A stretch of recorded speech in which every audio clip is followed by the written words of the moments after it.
Well, we're live. Let's see here. Comments. Control V, paste, and enter. Well, we're waiting for Dan to join us. We don't have any viewers on yet anyway, but Dan will be here shortly. Right, get this over here. What I'm doing today is hollowing out this cowl, and Dan's going to come on.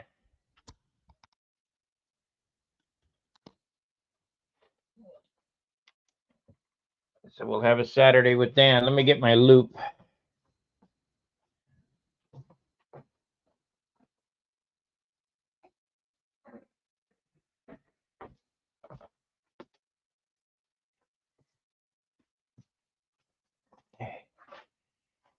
All right, Dan, you can come in anytime. The link's in the comments.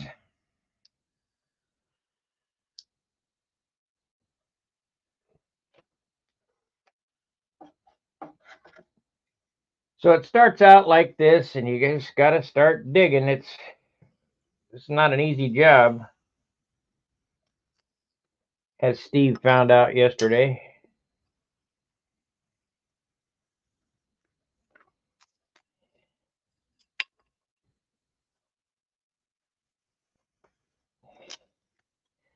You know, I got to thinking about it. Hey, Tony. I got to thinking about it. You know, I do make this look easy. Don't get frustrated when you find that it's not. You know, I got 60 years experience.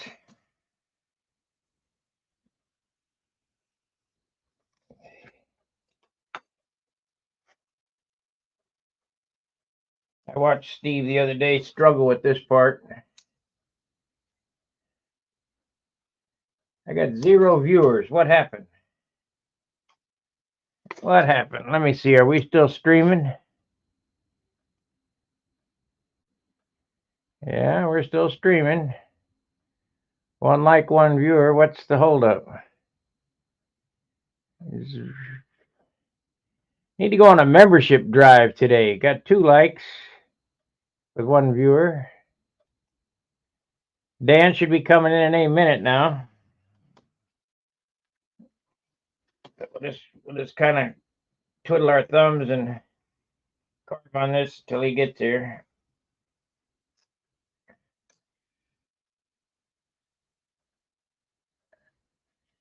Video's good. That's good.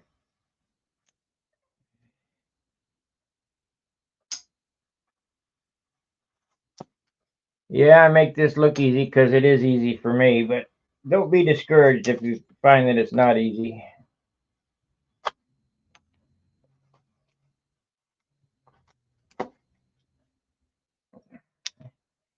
Because it's really not.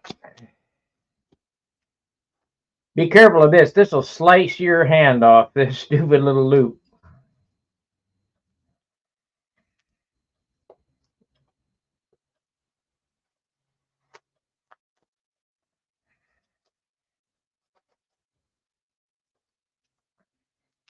Should take me about an hour to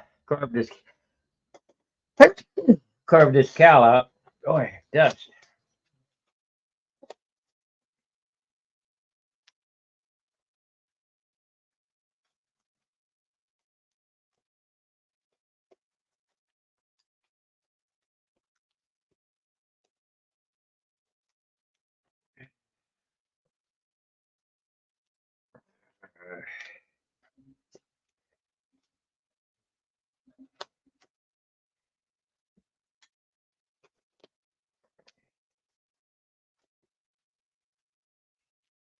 Let's see if it's loose.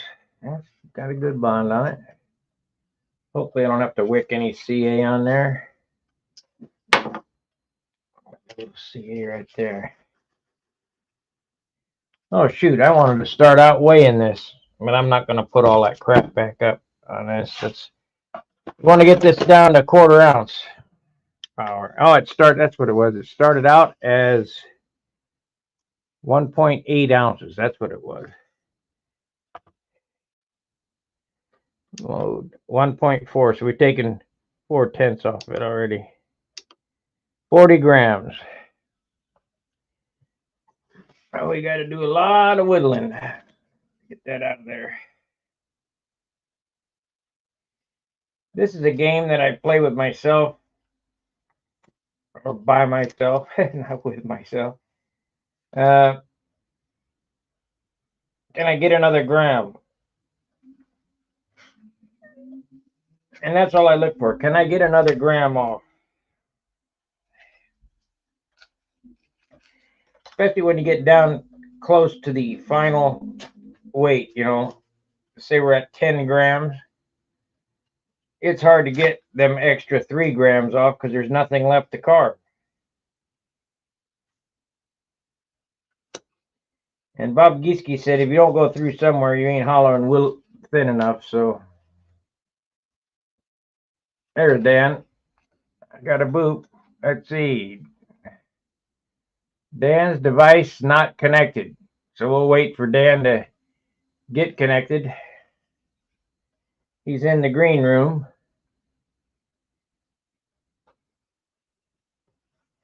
He works off of a, I don't know, a GoPro and telephone. There he is. All right, let's add him to the show. All right, Dan, you are live. Turn your camera sideways.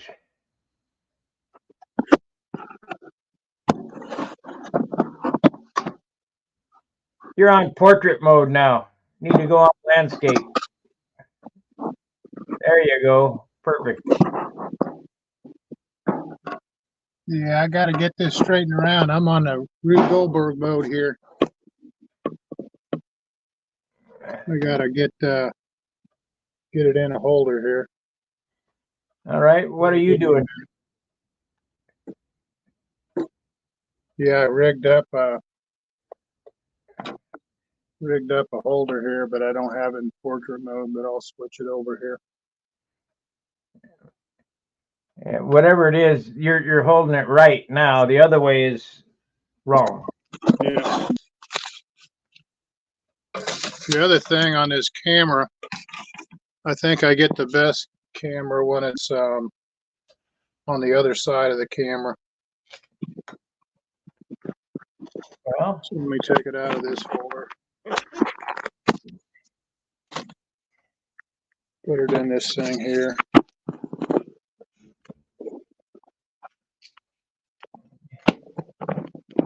Like I said, this is Rube Goldberg here.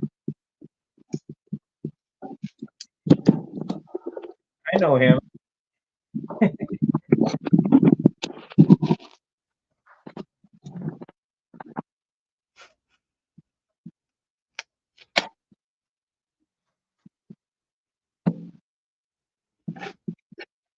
So what are you working on today, Sparky?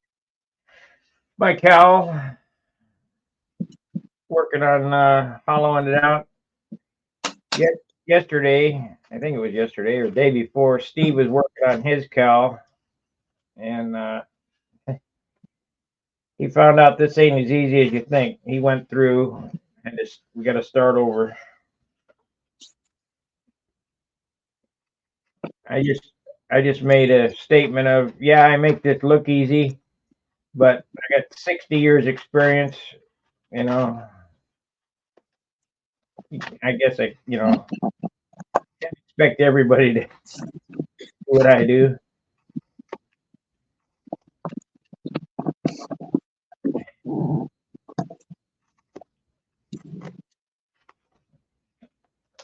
What a mess. What are you working on?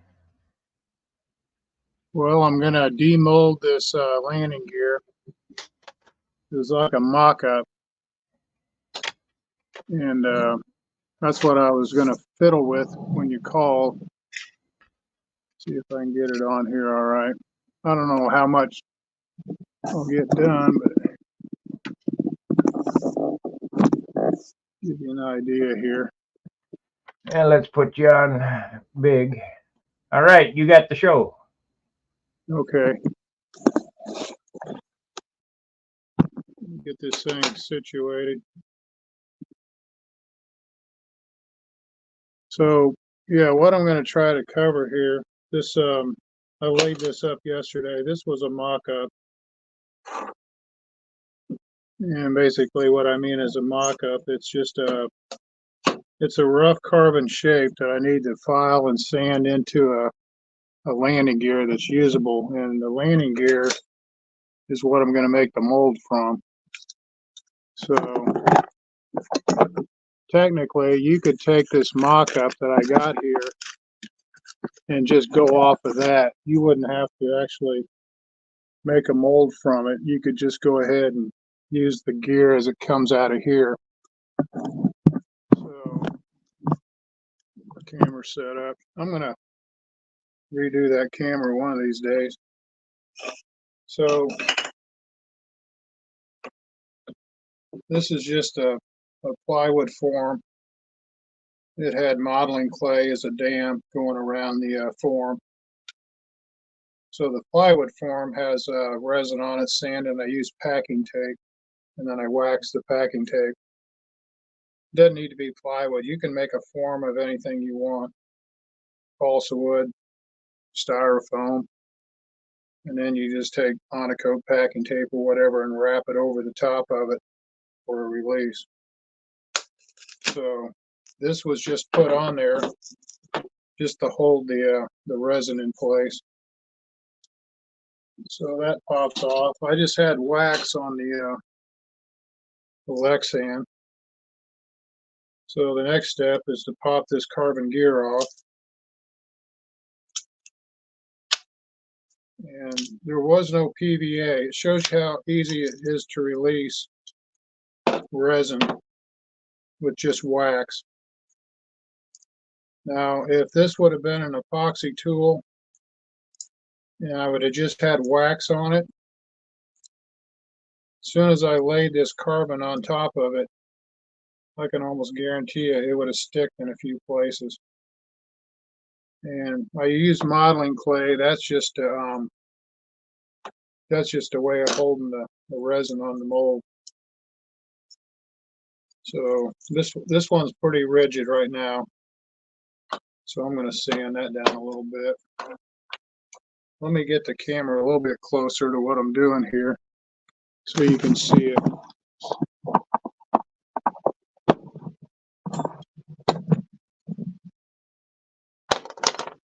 Pushing this thing.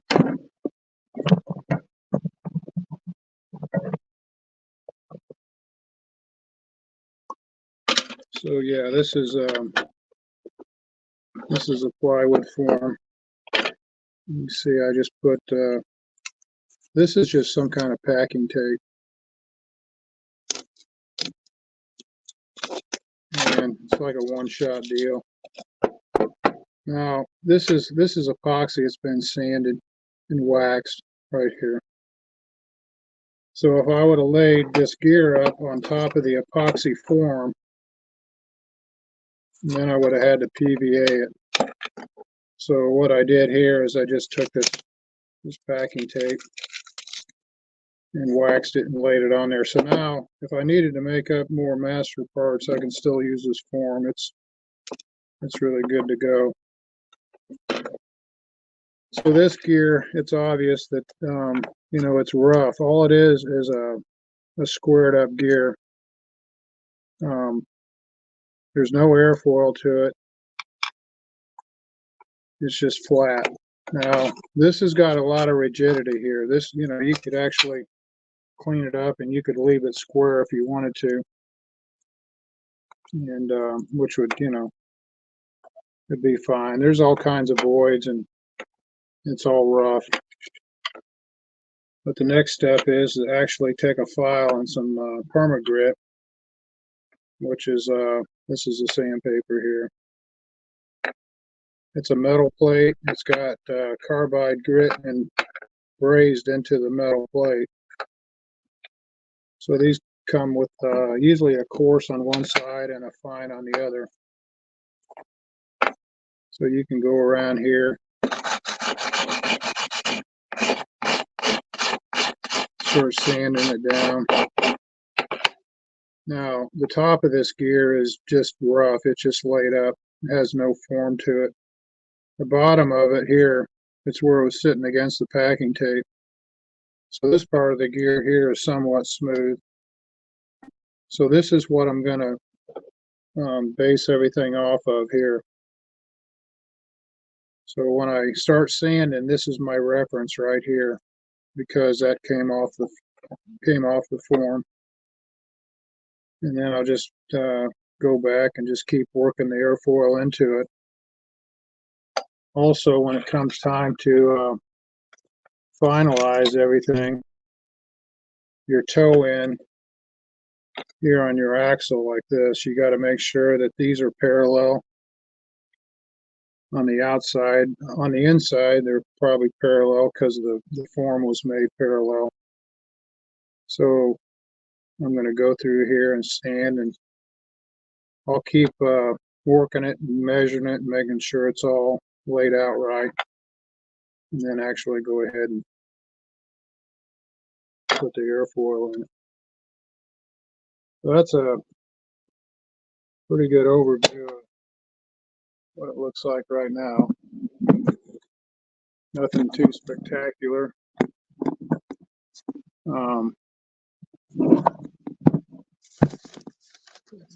Put back on.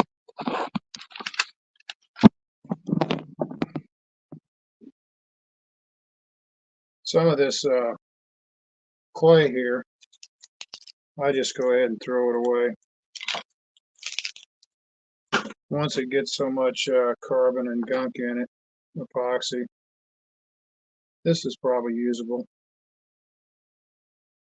This clay, it's modeling clay. It's non-hardening. You know, you just heat it up with your hand, conform it. And I use this a lot when I make molds. Now let me ask you this, you're going to use HTR 250 on that? Yeah, that's what this is right here. This is HTR 250. Yeah. The reason why I stuck with that is because the final gear will be made out of the same resin. So when I sand the profile into this gear, and then I'll post cure it, I'm going to try to post cure this up around 300. Now, do you have to post cure it HDR 250? No, you could probably take this gear right now and use it. Now, I had this sitting in the warming box down here. It was about 120 degrees. So in effect, I mean, this is good enough to, as far as the curing goes, to put it on an airplane. Now, the reason why I'm going to post cure it is I have a feeling that the gear becomes stiffer and you get better properties if you can post cure it up around 250 to 300. I was doing some experiments with some of this tube here, and it's not a fuel tank, of course. I used this tubing as an experiment for curing properties, and and then the byproduct of the experiment is the rockets for the grandkids. So with these tubes, it's the wrong size, but I got these tubes. This one here is aluminum, and this one was steel. And what I did is I cured this tube over this steel post, and I put Mylar. So when I cured this tube on the mandrel without Mylar, it stuck, and I had to cut it off. So basically, I just ran a Dremel down there and peeled it off. Now, the thing was, it didn't actually adhere to the metal. It shrunk. Peeled off of it, but it shrunk. It shrunk, and it got so tight I couldn't pound it out of there. I didn't have any way to pound it because it's a tube, you know. There's no thing like you have on your tank manual where you can start pounding it. So basically I cut it off, and the properties of this tube being cooked at 350 degrees, I have a feeling, I don't have any scientific data, but I have a feeling that the properties of this resin get better at 250, 300, 350. So it's a very, very super hard resin now. Would this be okay the way it is? Yeah, it would be, but I wanted to cook it at a higher temp because if you'll notice, the cross section of this landing gear is a lot smaller than the ones I had made in the past. Let's see if I can find one.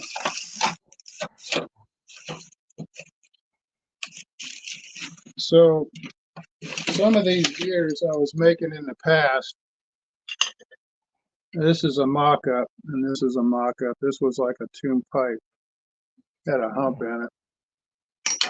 But the gears I made in the past were fine, and you know, I still liked them, but they had a cross section that was fairly wide right here. What I wanted to do is get a really narrow cross section here, and maybe just a little bit thicker than this, but I wanted to squeeze the gear in and make it narrower and get it super light to where then I post cure these things at maybe 3 or 350, but having a smaller cross section. But one of the things when I designed these gears, this was out of HTR 250, but when I started sanding this airfoil in the gear, I kept working the gear back and forth to get the flex I needed. So it's sort of like an unscientific way of doing it. By loading the gear like this, you keep working it down until you get what you want. You want a little bit of flex in it. You don't want it to be, I mean, where it doesn't bend or flex at all, but you need a little flex. Too much flex and it bounces. So I don't know, there's a happy medium there. So are you going to use Resin Services Alumilite mold stuff to make the mold for that? Yeah, I got to go through there and look and see what I have. I got some high temp resin. I'm not sure. It'd probably take I don't know, close to a gallon to make a mold. I'm going to buy another gallon this next week. Yeah, another thing, some of the things people do, and it's probably more work than actually buying more resin, because sometimes they'll take an aluminum block and they'll just fill the resin in the last inch to get the shape or whatever. But I mean, that's a ton of work too. But anyway, probably just like the other videos I've made where you mock this thing up, you pour a casting on top of it, you flip it over, you know, you build the sides up this way, and then you pour the second casting. Right. So, yeah. Now, when you pour the second casting on that, do you have In PVA? effect, what I'm trying to accomplish here is like a Gen 2 landing gear. This is a gear, I believe, I'm not sure. I have it sitting on the floor. This gear was for an RC airplane. It was for a fun fly type airplane, if I remember right. Let me open it up and look. It might be maybe it is a control line gear. Yeah, this is the control line version. So anyway, yeah, once I get this shape to where I want it, then I'll make one of these. And one of the things I wish I did when I made these molds is mark on the mold what the resin was. So I'm looking at this. I think this is a high temp tooling coat, but I'm not sure what I cast it out of. That's the same shit that we cast my prop out of it. I got it in the garage. Yeah, maybe, but I've got different resins. They all come out gray. Some are high temp and some aren't. So, when you're doing this stuff, it was like 25, 30 years ago, you assume that you're going to be standing at the benching every day and you can remember what it was, but you walk away for 20 years and you come back and you're scratching your head on what you used. So, but anyway, that's sort of like an overview of what I got going on. It's just more fiddly stuff. I'm waiting for the weather to break. As soon as the weather breaks here, I'm going to get my stunner out in the driveway and start spraying it. It might not be obvious to the people watching, but Sparky can attest that there's no room to spray in this garage right now. So basically, I got to roll the door up on a 75-degree zero humidity day here and spray it. So while I'm waiting on one project, I sort of get off on a tangent, but it was fun experimenting with this resin. But the idea was to get this metal pipe at 350 degrees to expand enough to where this would come off of it. So I cooked it at 350, I think was the last hour at 350. Then I let it cool down maybe to about 150 where I could handle it. And then I took it in the house and stuck it in the freezer for an hour while I ate some ice cream.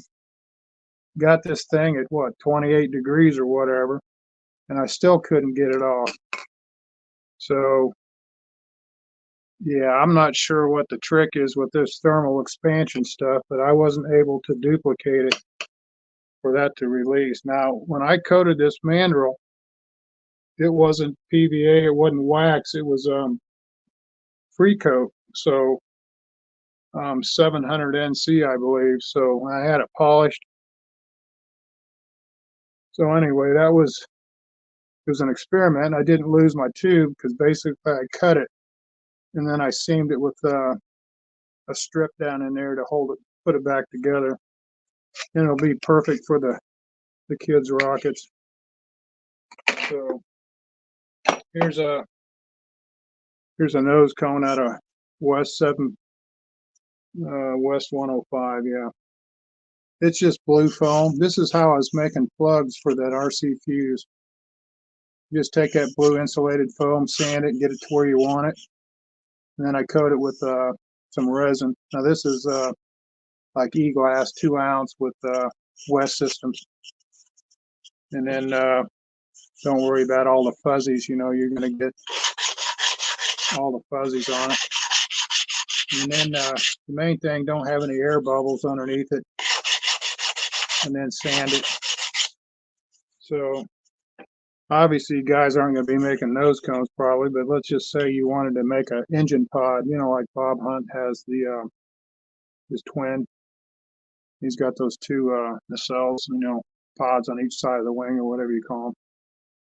So you could actually, if you didn't want to carve those all the time, and you had a pretty standard size you use, you just make up a mold. That way you just plug them into your wings and, but this blue foam is really good. Now, the blue foam that you get at the hardware store, if you're using polyester or vinyl ester resin, it'll melt this foam, but epoxy won't. So if you use vinyl or polyester resin, there's another foam you could use. It's I forget the name of it. I got samples of it, but it's something that won't melt. But the West Systems I bought because it's perfect for just stuff like this.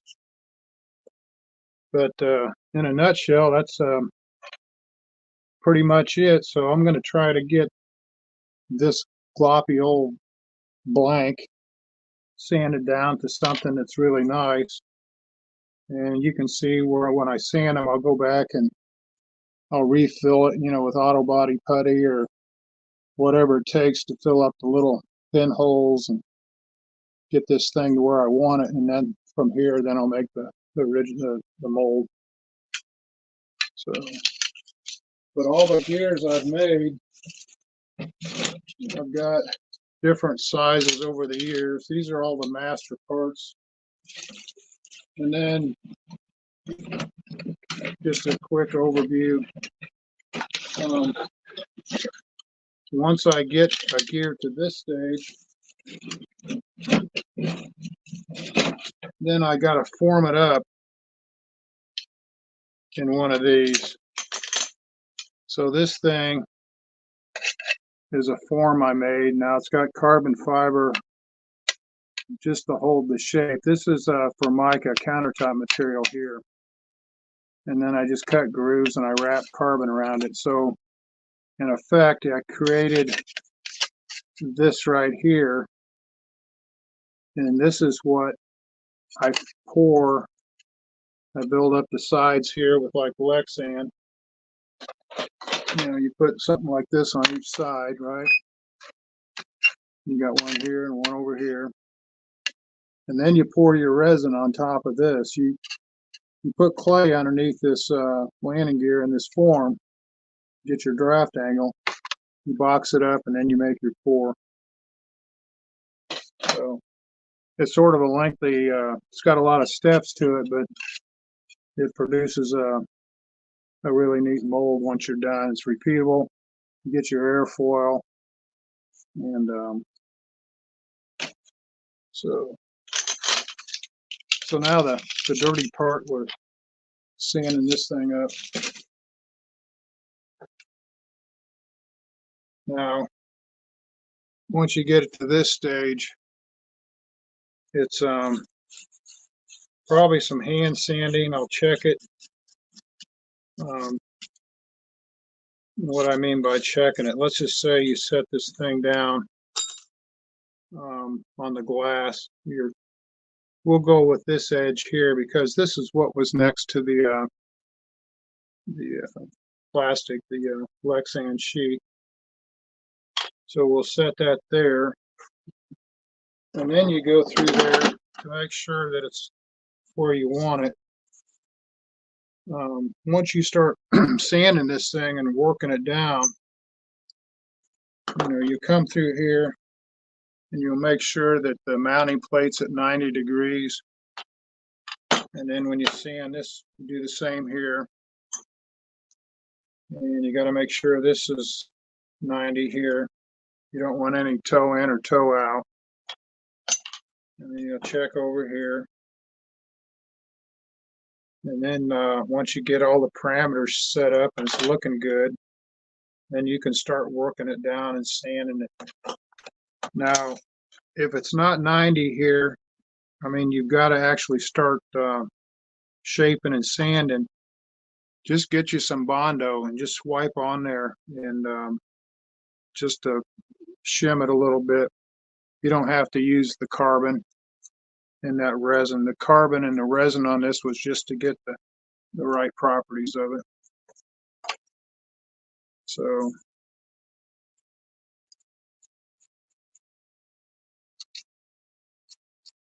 but that's pretty much it on the gear. It's really an easy process. It's just a lot of steps. And the worst thing about it is actually sanding this carbon and keeping it out of your fingers, and so it can get sort of nasty.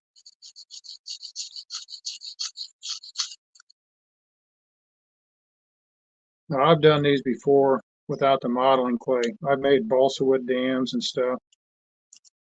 So I wasn't too picky on making this plug as far as everything perfect, because I knew I was going to actually take it off and start sanding on it.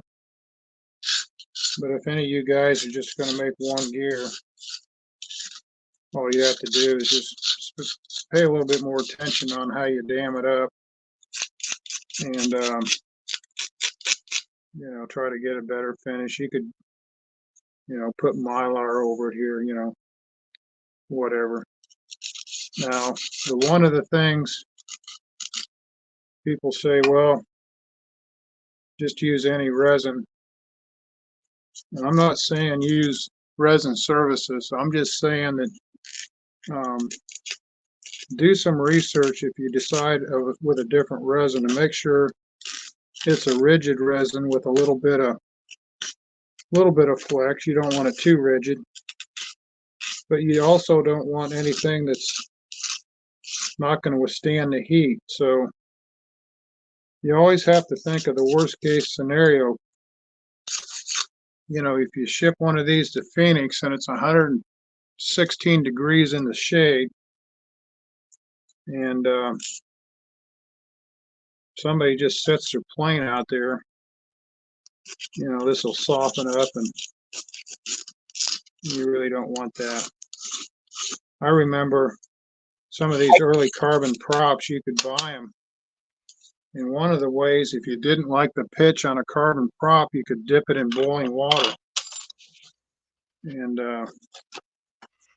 it was pretty contingent on how long you dipped it, but take a towel, dish rag or something, you dip the prop in the water, you dip it as deep as you need it to go to twist it, and then you tweak it. But then you get these higher temp resins. I think some of these later props you couldn't do that with. Well, I can attest to that because when I first started I made some landing gear. I made flat landing gear. I sold one to a guy in Washington, and he called me back and said, you know, need my money. I used Easy Lamb, and it just flattened. Yeah, Easy Lamb. I'm not sure how it relates to West Systems, but they're sort of in the same class.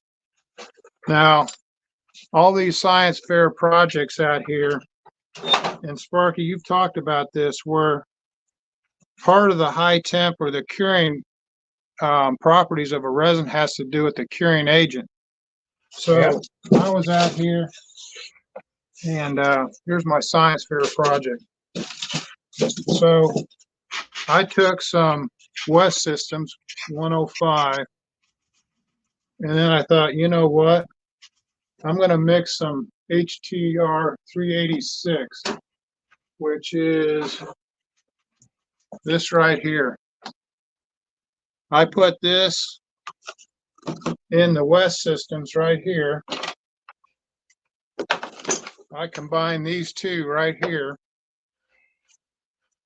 And this is the results right here. So this stuff, I mean, it's so hard right now. It's as hard as any resin I've ever made. And the question will be later on, I'll take this and put some heat on it in the oven. I'll see what it'll take. Now, let's see here. Now, see, here's some up the side of the cup. I mean, this stuff is unbelievable hard. And this is just in the hot box at 110. So it's showing you that, yes, you can take West Systems 105 and this hardener at 33%. And it, yeah, it's unbelievably hard. I had a discussion last night with Howard Rush. He didn't believe, I was talking about Harley Davidson oil. Now let me give you a little rundown. People would come into the shop and say, I want to buy Harley oil. I go, why are you buying Harley oil? Because it's for Harley Davidson. I said, do you think Harley Davidson makes oil? Well, yeah. No, they don't. It all comes out of the ground. It's all out of the same. Yeah. Well, I'm thinking that the resin is basically the same way. And if I take that tetra, whatever how you say that, triethylene crap, and put it in another resin, it will take on the properties of the 862. Yeah. Well, here's the thing with these resin type thing. It's the same thing with oil. It's the same thing with paint. If you go to a chemist and all he does is develop these resins, if you say West Systems 105, he's going to say, okay, or West. Well, so what? It's West. What is the chemical composition of that? So when you get away from name brand resins like West Systems, you get into like numbers. Well, it's EPON 828 or 815, or you get into all these numbers. On the other side of all the numbers, it's a chemical. So 3420, whatever the triethylene tetramine curing agent is. So when a chemist looks at this, he could say, this is this chemical, whatever it is. This is the exact chemical that's in this jug. And then he could tell you, yes, you can mix this to this with this percentage weight. So yeah, people say, well, you can't really do that, but you can if you have an educated guess. The deeper you get into it, me as a hobbyist, and I guess the next level would be somebody that's not a hobbyist, they're like a formulator. So you've got the oil companies, you got the chemist, and then you got the formulators, which are West and Resin Services are formulators, and they know how to mix the chemistry.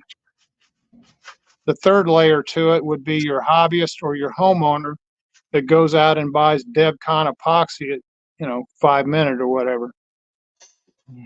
So I had these two here, and I thought, well, I'm just going to try it to see what happens, and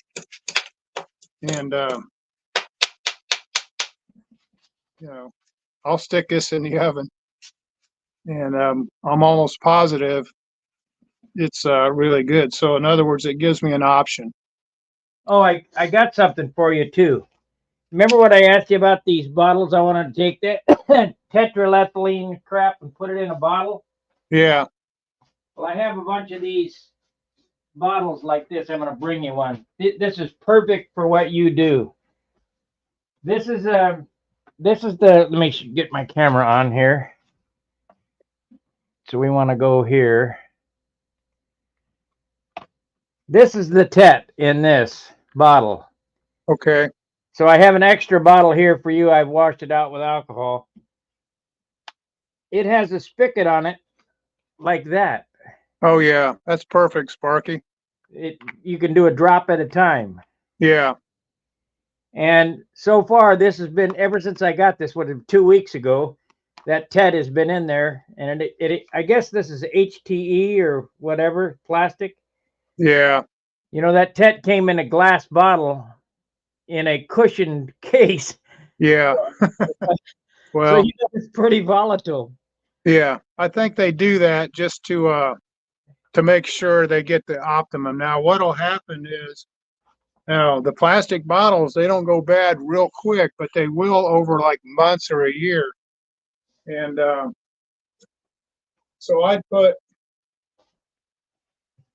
these little bottles. It's like what you have, but it's a little bit smaller.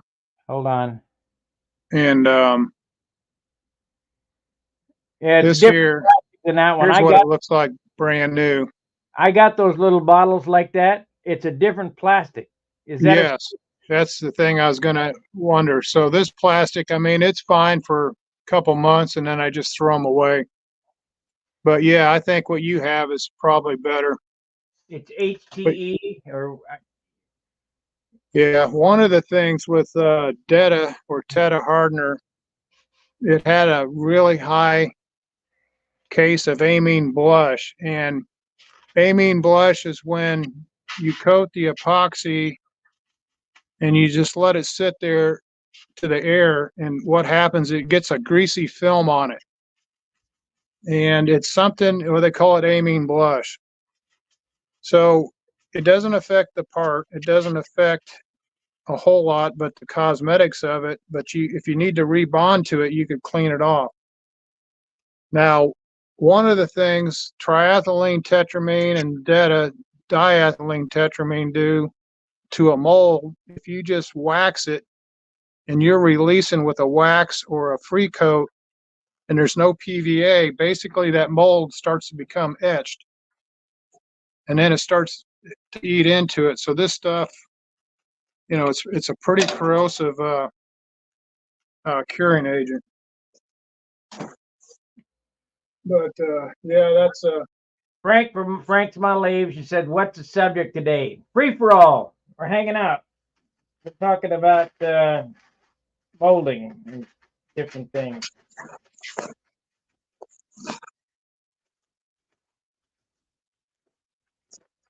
By the way, Frank, your biplane looks outstanding. yeah. I've been watching Frank's biplane. Yeah, all these people that are flying those years ago, back in the '90s or whatever. The motor he has on that thing is like the perfect engine for it motor. They'd it's like unlimited vertical, plus the noise and the sound. It was a neat airplane. When I was in Dayton, they had the hobby shop across from Right Pat, and they had a grab box of used stuff, and they had the plans for that airplane. I went in there and bought those plans off of them. I was going to actually build one from scratch one of these days in my next life. You know. But you want yeah, Frank's that airplane? Get with Frank. He's got the lost foam jig. yeah, I saw that. Yeah, I get a kick out of Frank's mom.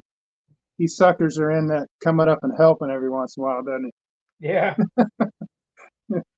Hold this.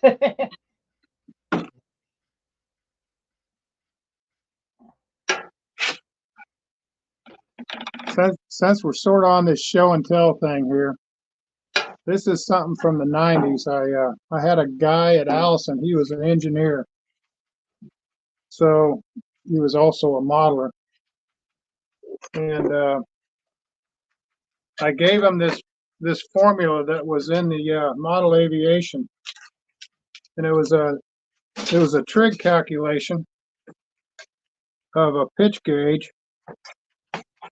So I give him this formula, and I tell him, I said, I need you to, of course, I'm telling him what I need, and I'm not paying him anything, right? It's just all model airplane stuff.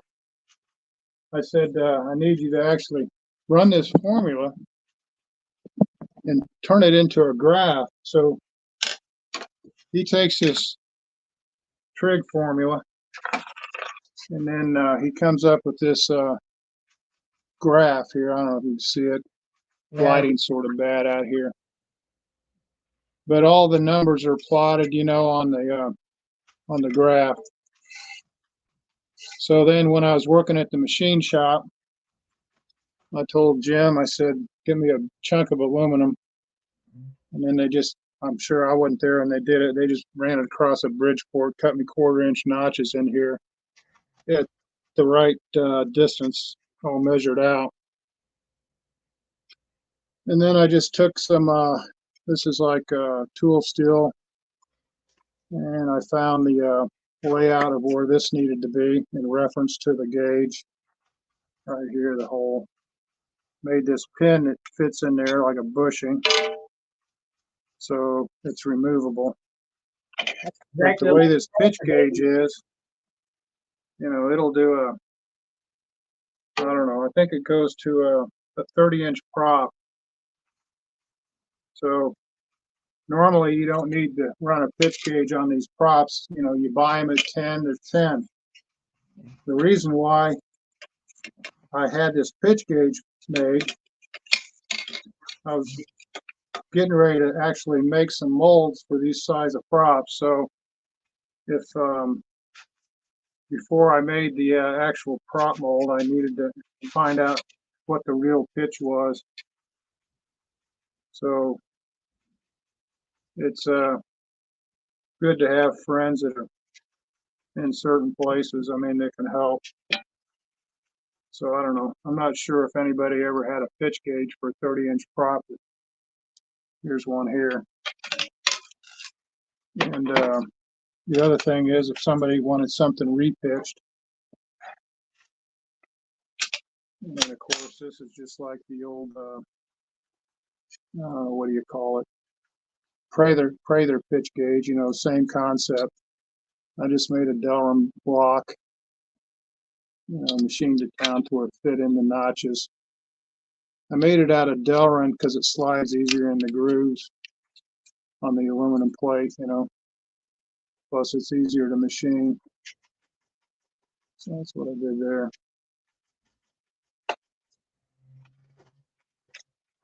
So Frank, he's still right there. Is he going to do the Sequoia next? That it's a monoplane, right? I don't know what he's gonna do. Hey, Sparky, you got your mic turned on? It seems like I can hardly hear you on my end. Yeah, it's on. Okay.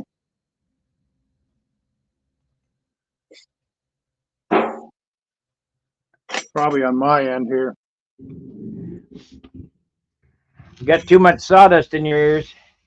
Yeah, I doubt it's that. Resin. Yeah, I like watching Frank.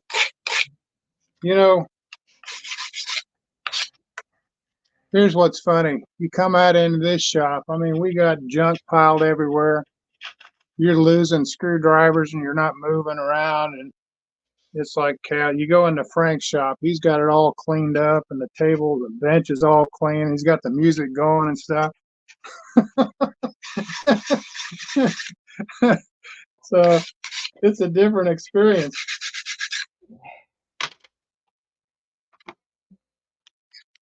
Well, now the hard part comes. What I'm doing. I got 50% out of this. Let me show you. I started out this morning with a block, big chunked out block, and it started out at 48 grams. We're down to 24. I got to get this to 7 grams, and these last. Let me see what exactly it weighs. It weighs 24 grams. So I got 50% out. Yeah. Now I need to get 50% more out of this. How do you do that when it's already getting super thin? Well, it's not super thin, but Well, I'm not going to tell you exactly what I think, but one of the things you can do, and I tried it on my last cowling. You take the HTR 250, okay, you mix it up like normal, 24% in the 106, and then you take like an E-glass, a really fine 2-ounce or whatever. yeah. And then you put glass on the outside of your cowling. Right, I'm going to do that. Okay, and then you sand it. And sometimes up there at the front where it's thin, you put like 2 or 3 layers right on the edge, and you sand it really smooth. Once you get the glass on it, once it cures, you go back on the inside and you start peeling out a little bit more wood. Oh yeah. And then on the cowl where the opening is, it's like on Fancher's cows, he had like a razor line around his scoops and everything. It was super thin. And I'm pretty sure that's what he did. He'd glass the outside, he'd rake the wood from the inside, and then glass the inside to where it was really super thin. So basically, you're just using that wood like a core material between your glass. Now, will that save weight? Because you're adding glass, which is heavier than the wood. So there's a point of no return. But I mean, that's a big cow there. You got a lot of wood there. My S6B Supermarine has a cowl that's Thunderbolt width, the same length, and I think it weighs 9 grams. But I did it just like you said. I put glass on the outside and sand them on the inside.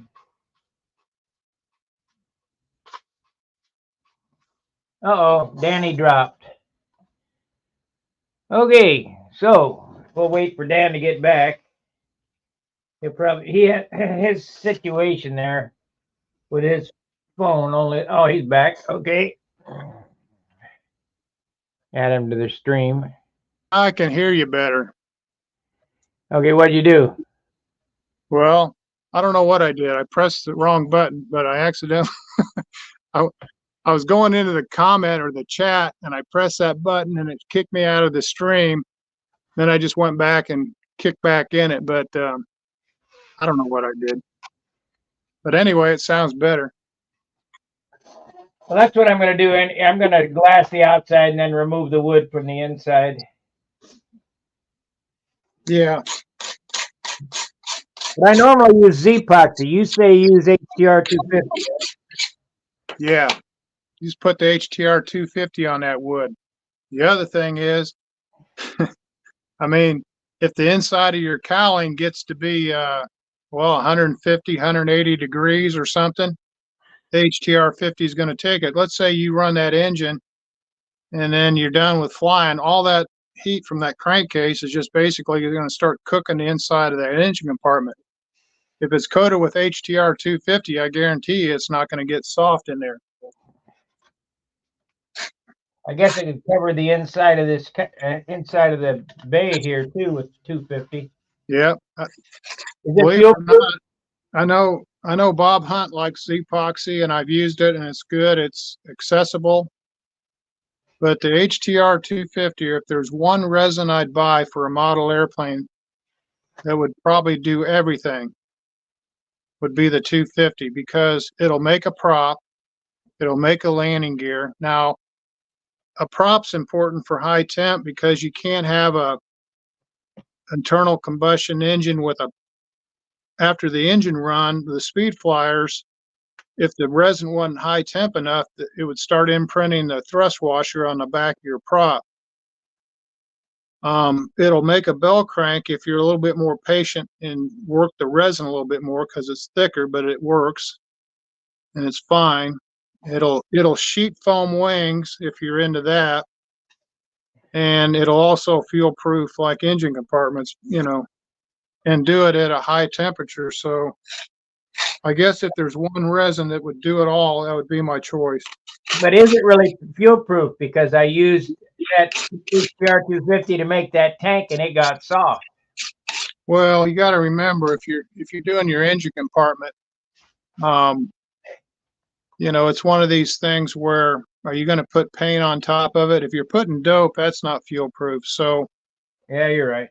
So the only thing I can think of, if now the other thing, the fuel that would hit your engine compartment, maybe not all of it, would be like it's after it's been burnt, so it's mostly oil. But the only modeling paint I can ever think of is fuel proof, and the pattern guys were using that here was that Canby hobby epoxy stuff. They don't make it anymore. Yeah. Because it worked. Yeah. That's right. But yeah, that was pretty good stuff. So I could do the outside of this with 250 and the inside with 862. Yeah. Yeah. Now I got some of that 862 off of Buddy. He got rid of it. He's going to throw it out. It was a little crystallized, but there wasn't anything wrong with it. I heated it back up. And he gave me this, and what is it? It's called Ancamine 2349 curing agent. Okay. So this came out of a race shop or a person that was supplying race shop. This Applied Vehicle Technologies up here, they're no longer in business. Used to be able to go in there and buy small quantities of stuff. So if you look at it, it says use with DPL 862. But here's the thing, 862, they're talking 39% by weight and 100 to 47 by volume. So you were talking just a hair less of 1 to 1 or 2 to 1. So that's a lot of curing agent. So gel time at 45 minutes. But I'm not sure of the specs sheet, but I think that this curing agent, I think you can get it up to about 200 or 300 degrees. And I think they were using this because it had 45-minute open time. It allowed them to lay up larger parts. So I'm going to do a little science fair project with this in 862. I did look up Ancamine 2349, and it did say it had really good chemical resistant properties. So it's good for, might be good for tanks. But I mean, what you have is working. But I was wondering, I'm going to try making some parts out of this to see what it produced. But, Well,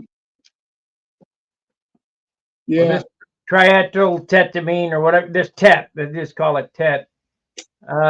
You have about I'd say a 45-minute working time. okay. Yeah.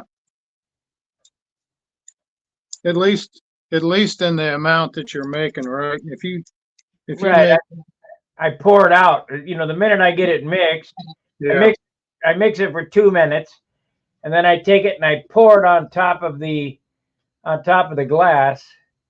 So I only got maybe a half inch in the cup for the end caps. I do the end caps last. I just take a Bondo spreader and spread it all around, and then I take a brush and I brush it into the end caps, and I got 45 minutes to do the job that way.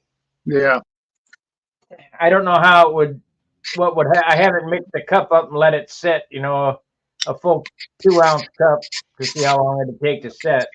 yeah, But it does get hot. I'll tell you that right now. yeah. Even this little sample I did, this this was the West Systems and the HT386. Now you can't really tell too much, but the bottom of this thing, it started to melt it. See Yeah. how the bottom of the cup's distorted. So it started to exotherm with just this a little bit.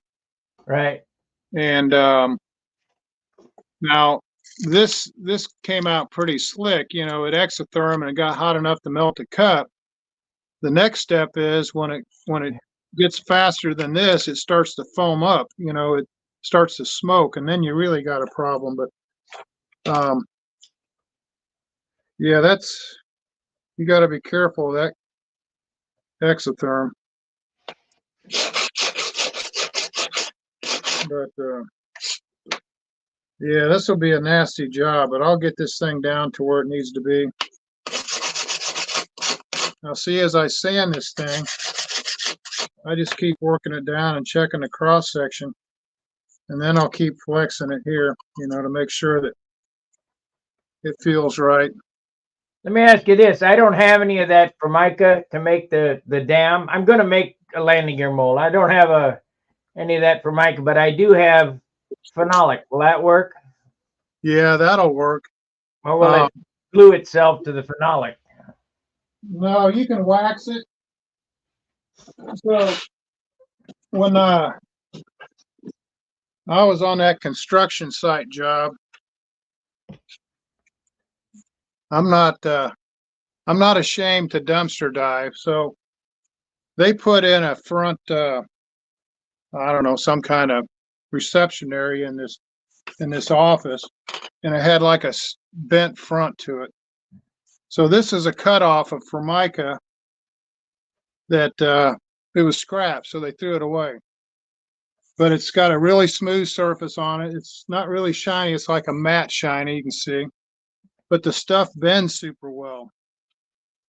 And the reason I got this is because instead of actually forming this, you know, that has an arch, you know, this stuff here will bend. So I guess for landing gear, I got a lifetime supply of this junk. And it's all scrap that was in the dumpster, but it's not good for templates, you know, like wing templates, because it's so flimsy. But if you need to bend it, you know, to make a form out of it, I mean, it's perfect. So yeah, swing on over. I'll give you some of this. I'll give you some of this Formica here.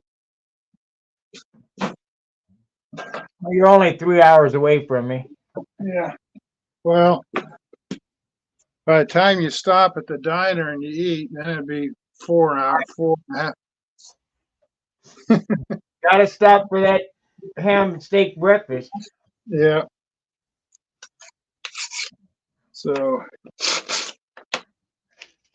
yeah, the main thing is when you start carving these things, just take your time and don't go too far. I mean, if you do, you got to add more to it, but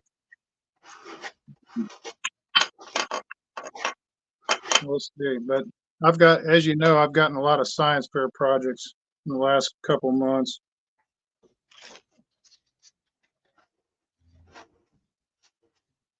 Yeah, it's like this thing here. It's thinner here than it is back here. So all this needs to be sanded and shaped, and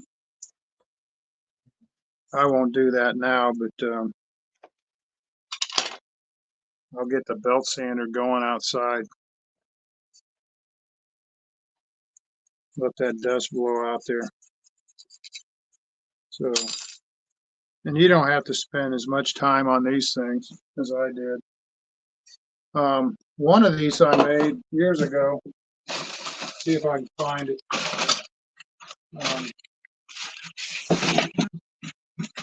This thing.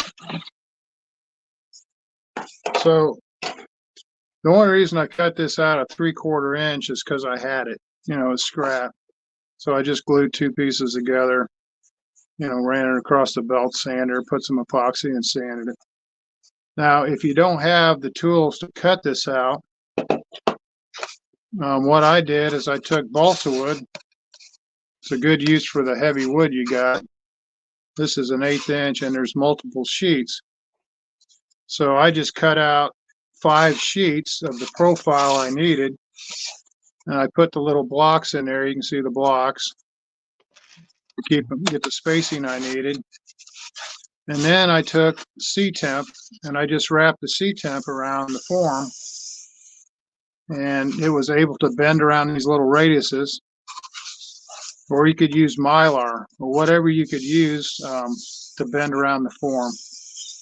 And it's preferable to if you just use it all one sheet because you don't want seams here. And then you can see probably up here, see where I built a dam up here with balsa wood. So I just took strips of balsa wood and I built up, you know, and made a dam out of it. Then I laid the carbon fiber across it. And then, of course, this had release agent on it. This had wax. And then once the carbon was dry, I pop it off. It's basically like, let me show you these. It's basically like these that I got here. You had a mold look like this too, I remember. Right here. Yeah. And you And got, I got this one. yeah. This one was going to be for profile gear, you know. Yeah. You could cut it in the center and then bolt it like that on there. Okay, so you got these molds, right? And the reason why you probably quit messing with them because you had trouble with the resin. You Right. take okay, now you take the HTR 250 and you start laying those gear up with 250. Now you got something you can use, you know? So you're about 80-90% there with, you know, you got the same thing. And if it was just a one-off, let's just say you needed the gear and you didn't need to mass produce them, heck, just put it on that sander and file that airfoil into it, shape it down, and heck, you're good to go. Yeah, you're really close with that mold.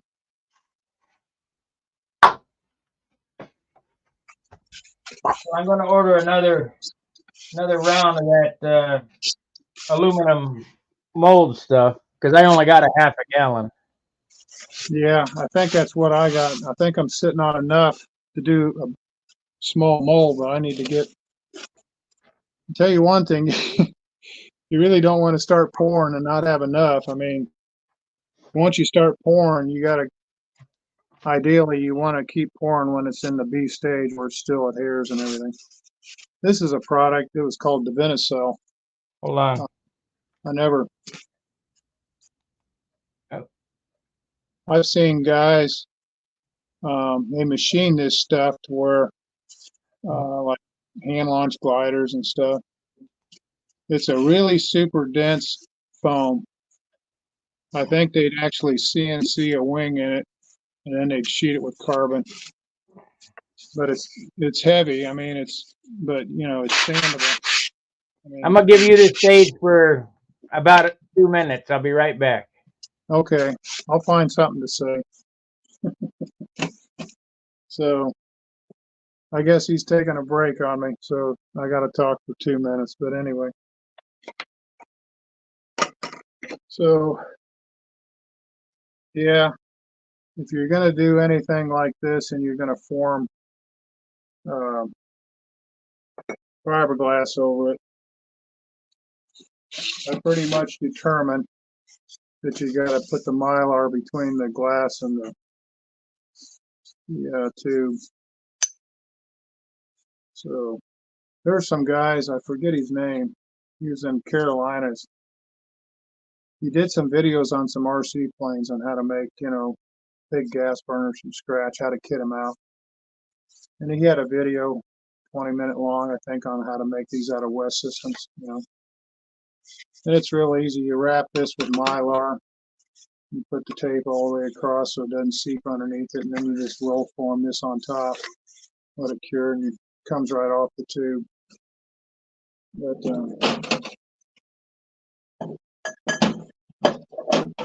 so if you're making RC wing tubes, and the big guys have the phenolic tubes and stuff. Big gas burner things, the wings slide into a socket. But yeah, the idea between this was, it's for the kids' rocket, but anyway, this was going to be the master pattern. It's just a rocket nose cone. This pattern, I was probably going to do a split mold where it'd be like a clamshell, you know, and then open up. Trouble is you get this jog here where it comes down and gets bigger, so you really couldn't mold it in one piece. You wouldn't be able to release it. And I don't like using the rubber molds because of the trouble with that is the rubber molds, they flex too much.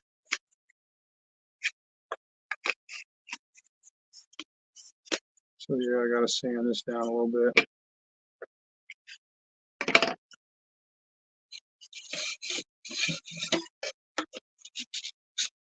Yeah, so anyway, that's just the blue foam.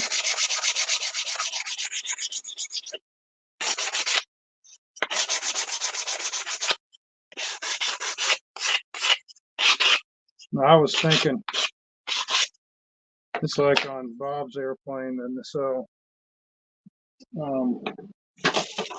did these things. I call it the RC wheel pant. So this thing here, okay, it used to be a wheel pant, so it went like this. It was just like shape. Here's the bottom of the wheel pant. All this was covered, and of course, came to a point back here. So I got looking at it. I thought, well, I'll make a wheel pant, make it extra layers, and I'll flip it over. And I put some putty here to build up a scoop on the top of the wheel pant. And then the bottom of the wheel pant, I cut it out for the wing. So I call it the little pod, you know. So what I do with this, of course, it's a little electric motor that goes on it. I'm back. So from here, okay, this is, you just stick a carbon rod in it, the wing goes on it, and it's a little RC plane.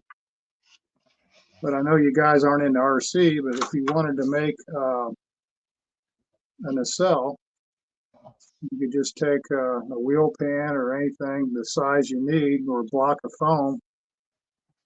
You know, you take it. If you can imagine, instead of this being a pod, you know, if you wanted a twin engine, you need pods for the wings. You just, you know, take something like this and cut it out to where it fits on your wing. And Bob Hunt had a method where he sliced up the wing in the section you needed, so you could actually get your cutout exact, and you could make this on that piece of wing. So when your nacelle went on the wing, it would fit perfect. But the beauty of this resin stuff is, you're looking at landing gears, and it opens up a whole nother world of doing things. The only thing you got to be careful of is the weight of it. Now, in an RC plane, it doesn't really matter that much, but if you're flying a competitive stunner, you got to take into consideration, the weight. But I tried to get people to use this resin in certain ways in conjunction with the balsa wood and all the plywood and stuff we have, to where it'll open up your world. It's like Sparky with those gear molds. With that 250, he could take those gear molds and, he could start, putting some landing gear out now that he's got the right resin. So I'm not getting paid by Wes. I'm not getting paid by anybody. I'm just trying to send the information out that's worked for me. And so that way, when you start messing with this stuff, whether it's gear, and that way you've got, a benchmark to go from to start with, There is one caveat to this resin stuff. It's a whole lot more work than you think it is. Yeah. Yeah. Yeah. And not only is it more work, but it's one of these things, Sparky, where it takes a different skill set. I don't care how much you carve balsa blocks, or how much of this stuff you do that's, traditional model airplane stuff. When you get into this resin, it's a learning curve. And I remember when I was making these crazy helmets, I had these little helmet molds. I thought now is a perfect time to experiment because it was only so big, So then I started experimenting with some release agents, and I was locking them up. And I spent a week to get a good mold on these helmets. And when I was experimenting with these molds, I thought, I'm glad I'm not making a whole fuselage with this new release agent or all this different process, because it'd be a huge waste instead of just a small mold. And Tryon on the Hangouts, he was talking about something he had stick, and so. And the other thing is, I don't care how long you've been doing it. You're going to do it less, but I guarantee you can go in a composite shop that's been doing it for 10, 20 years, 30 years, and they're going to still have mess ups. So, yeah.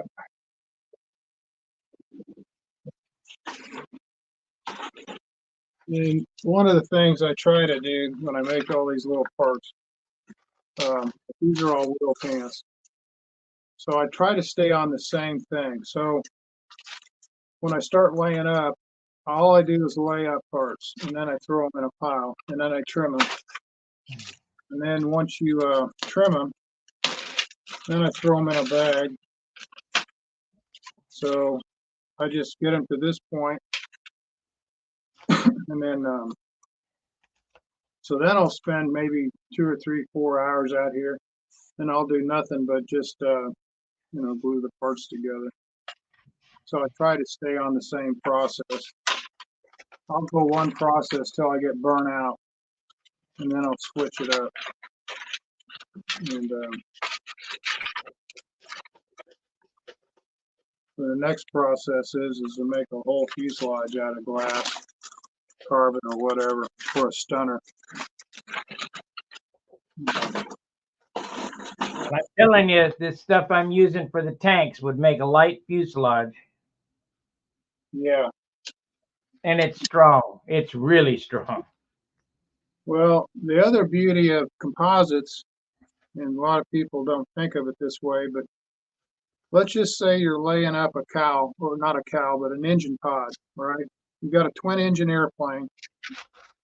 You need more glass up there where the motor mounts, so you use 2 or 3 layers of glass up there at the motor. And then let's just say right up here the pod, you use more glass right here because this is the hard point to mount. And then you need a little bit more glass right in here where the wing mounts, maybe carbon toe.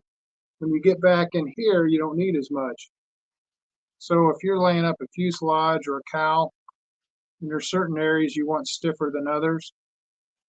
The other thing, like a fuselage, if you had a, let's just pretend this is a control line stunner, and Joe Daly has done some of this stuff, and I can't remember, I have to look at it. He's got formers in his layup. But let's just say you need torsional resistance where you just take toe, maybe not this much toe, but as you're laying up this fiberglass fuselage, you know, you could run this toe back and forth, zigzag it inside the layup. So you can build in your strength anywhere you want it.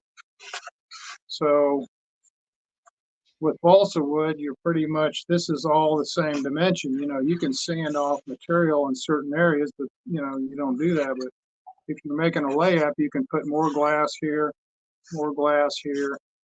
less glass here, or whatever. So it's the same thing with these landing gear.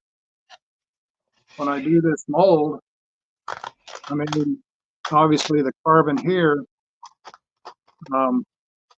you probably want a little bit more carbon right in here. And as it comes out like a leaf spring, you can taper it down a little bit here. So same thing with a prop. You got this big prop, you know, you need all your carbon here. As it goes out here to the tip, you know, you can just taper it down to where, you know, you don't need as much out of the tip, obviously. But this didn't need my prop. Somebody dropped it off and never came back and got it, but I was supposed to fix this right here. So this was CA. No, you could, but I was gonna probably put some 250 on it, cure it, resplice in more carbon. You know, would it work? I don't know. It's one of these things where it's a huge liability issue, but it can be done if it's done right. But I do fix landing gear. I fixed 3 or 4 RC gears where these RC gears, they laminate them with cloth. Well, the cloth going this way, it has a strength to keep it from splitting, but you don't get any strength this way. And what happens on most of these gear, almost all of them, right up here where it attaches to the fuselage, you get a delamination right here. So then all the cloth layers that are coming up, making that bend on a hard landing, it flexes so much that it delams right here. So my fix for that is you just take a Dremel or a cutoff wheel, diamond wheel, and you cut maybe all the way through. Little slits, maybe 2 or 3 slits that go all the way through. And then you open up the flex to where it opens up everything to where you can get the resin down into the laminations. And then you insert carbon all the way down in those little slits. So you've made like 3 little beams right there. And then of course you got to sand it and finish it. But so far that's worked. But then it's high temp resin where you can cook it.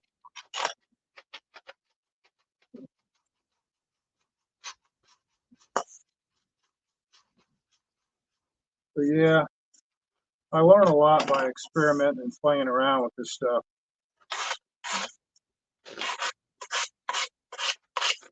Another thing, let's see, I did a video. Let's see if I can find it. At the end of the process, when I make stuff, let's say I mix up some resin and I got leftover. a little science fair project. So what this is West Systems and microblends. And basically it formed up the shape of my hand. So You made a rock. so basically I just took it and squeezed it, and it's like dough, right? But if you're going to make a handle, I mean, the beauty of this stuff, it sands just like super fill. So if you want to make a handle, you can just take your framework, take this West Systems HTR 250, it doesn't matter. You add microblends or DTO 81 or whatever, you make a dough out of it, and you just keep adding it till it almost won't hold anymore. And then you just squeeze it around your handle, and then you can sand it, make it smooth or whatever, and then you could recoat it with a little grit. You could just take more resin and brush on it, and then dip it in DTO 81, which is sort of gritty. And then basically you'd have a handle that had, if you preferred that, a grit to it. So, I mean, what you can do with this resin, with the fillers, is really pretty neat. So, lots of science fair projects. I'm going to show you something else here I did.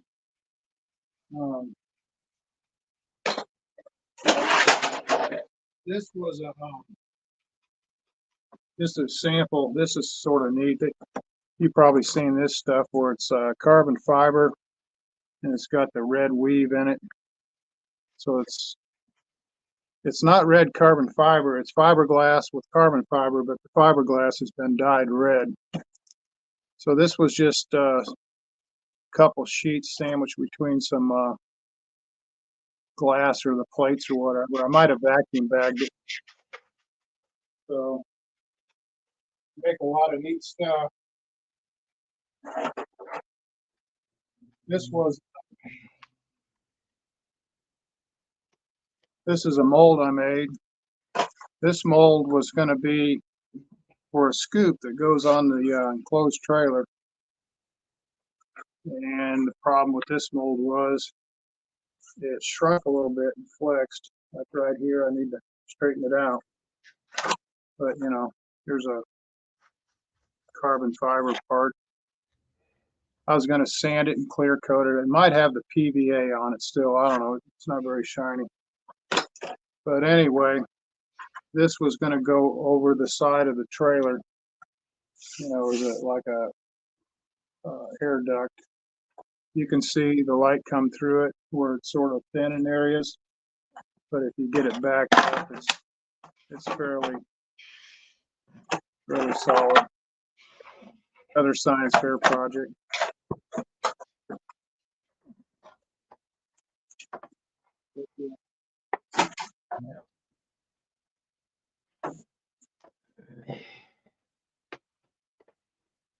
So this is sort of the ultimate here. I was talking to Sparky about this. See if I can get this over in the light. Get you some good light here. Set this down here. Okay, you see here.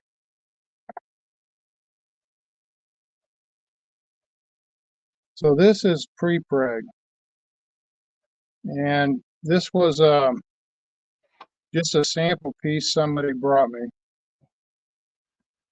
And I clamped it between two aluminum bars. And then I threw it in the oven, probably a couple 100 degrees, 250, I can't remember. But the beauty of it is, I mean, it's the uniform thickness and there's no porosity to it. There's no pinholes. It's typical pre-preg. And you can see right here on the edges, holding this camera, but like right out here, you can see the resin squeeze out right here. But this is really light. It's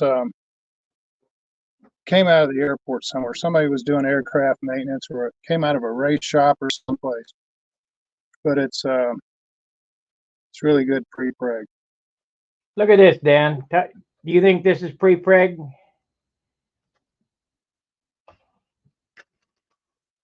Yeah, yeah, This guy, when I was working at Devers, brought in a 4x8 sheet of this stuff. This is 4 foot long, and yeah, I put this in the shear and sheared these pieces off. I got 4 pieces like this. yeah. I said, "Hey, what are you gonna do with the scrap?" He said, "Nothing. Throw them out." I said, "I'll take them." Yeah, yeah.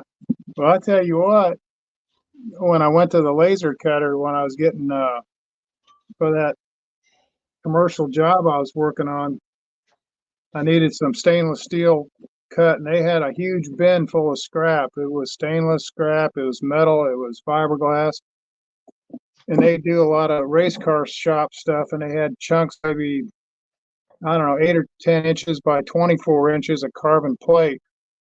And I asked him, I said, "Hey, is this scrap?" He said, "Well, let me ask." He said, "Probably." So the stuff we have in this hobby, you just have to put your pride aside and dumpster dive or ask for this scrap, because it's there's a lot of stuff out there that's really cheap. Now, if you had to buy those 2 little strips or 4 strips, you probably have $60-$80 worth of carbon fiber there. If you had to go out and buy that. So yeah, I love scrap, because scrap is exactly the size we need, Sparky. And trying to get my phone up here so it doesn't fall down. Well, let me tell you what I was gonna do with this. I'm not gonna do it now because I got to thinking it don't much matter. You know how I build these beams out of white pine? Yeah, I was gonna take. Let me show you here. I'm gonna take these pieces and laminate it, one on each side, to this piece of white pine. yeah. But how much do I need? I mean, this white pine works perfect all by itself. Why do I need this? You probably don't. You probably don't need it. Now, yeah, that's, you could get into trouble with composites by adding it. It would make it stronger, but the thing is, it's you're going to have a weight penalty. I mean, Let's see how much weight I would add. Okay, first, the white pine spar is sufficient to do the job. I've proven that over and over again.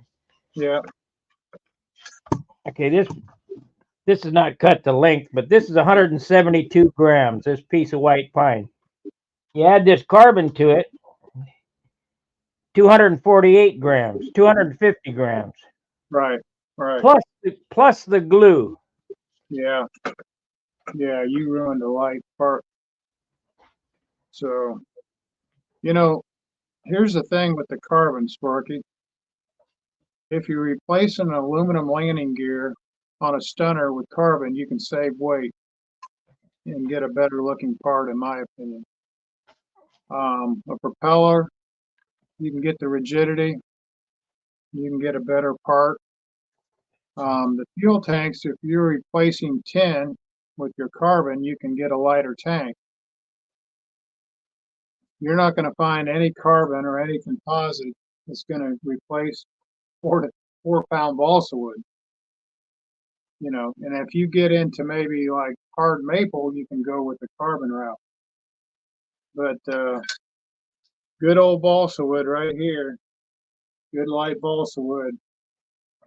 I mean, there's no substitute for it. So really, with the carbon fiber thing, you can go into certain parts of the airplane, the landing gear, um, you know, all these different high strength areas you need, maybe motor mounts or fuel tanks or props, and it's good. But just because it makes a good landing gear doesn't mean it's going to make a really good um, balsa wood rib, you know.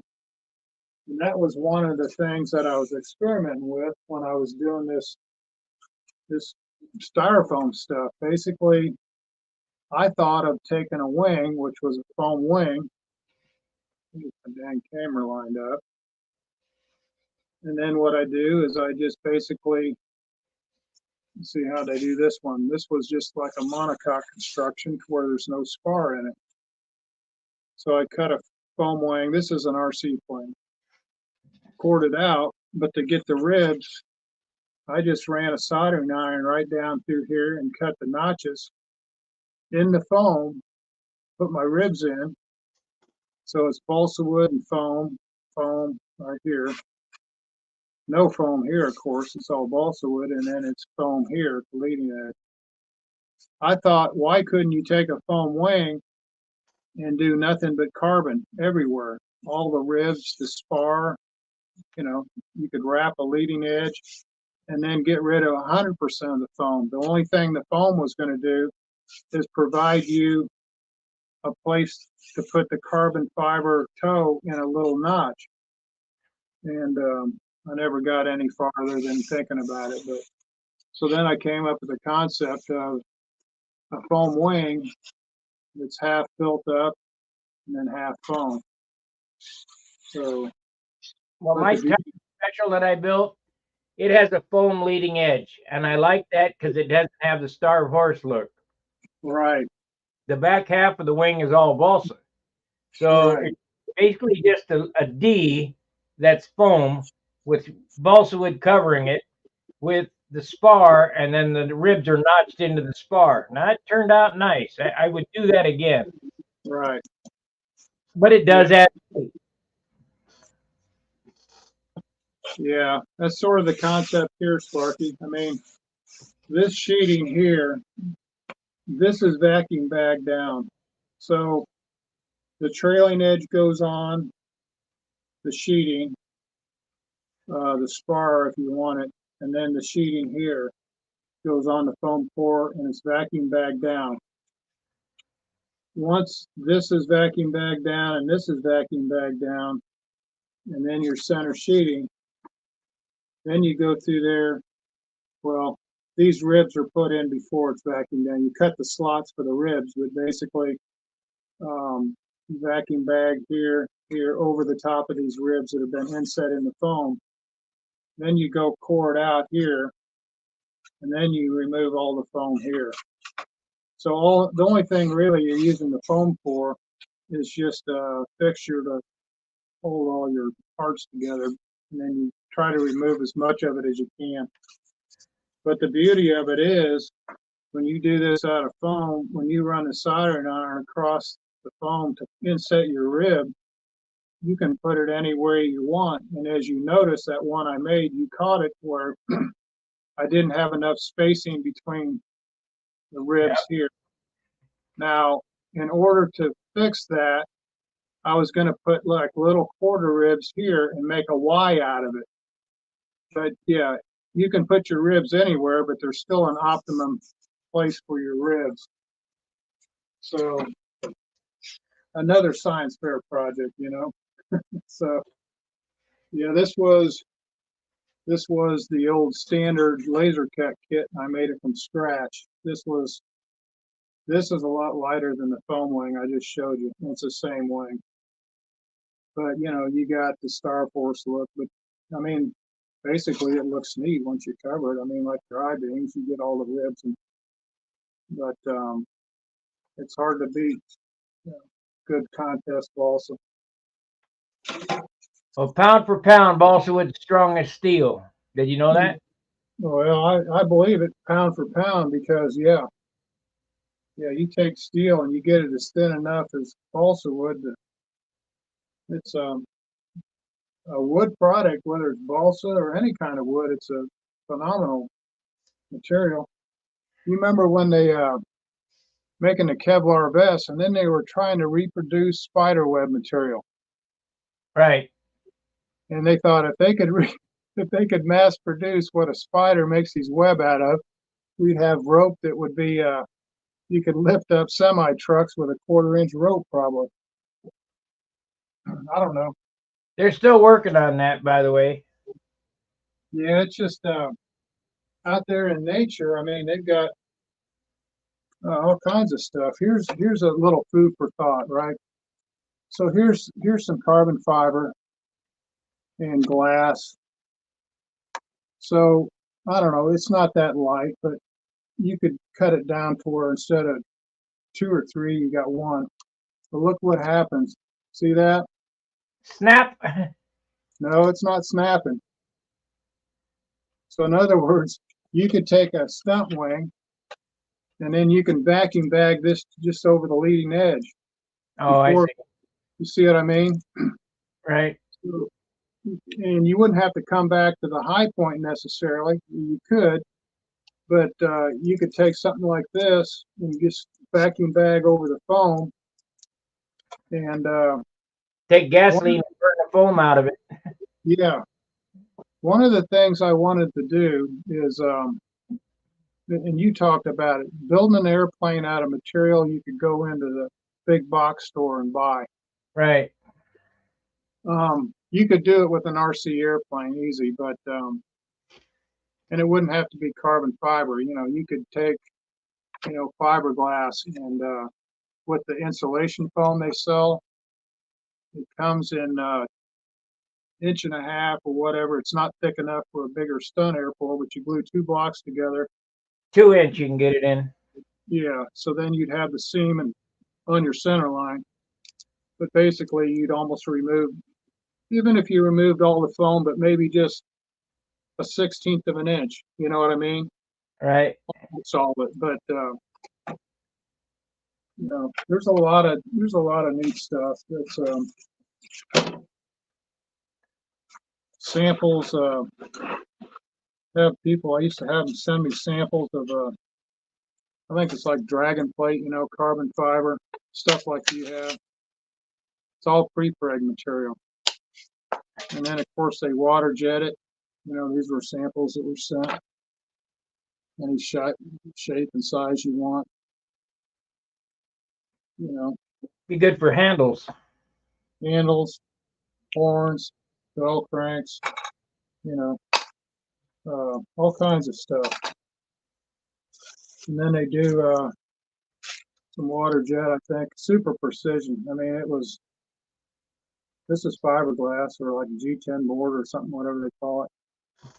But Hey, that yeah. place, let me ask you this. That place where we went to have the horn blanks, remember where we went, got a quote for the horn blanks? Well, what it was, we were in metal supermarkets, okay, which they sell tubes, bar stock, and different stuff. So Do they have a water jet there? they got a plasma cutter, but not a water jet. So when they gave me that bid on those horns, remember they bid on that? I think the horns were probably, back in the day, back in the 90s, each horn blank cost me $1.25 to $1.75, depending on the configuration of it somewhere. So today, I think they were quoting maybe, they quoted not for horn blank, but they quoted cutting as many blanks as I could get out of a 2-foot by 4-foot piece of chrome moly or whatever it was. Right. You and I had the question of, okay, well, how many of these can you nest in there? So we sort of got in the situation where I think they're still around $2 a blank. And I'll show you something here. Hold on a minute.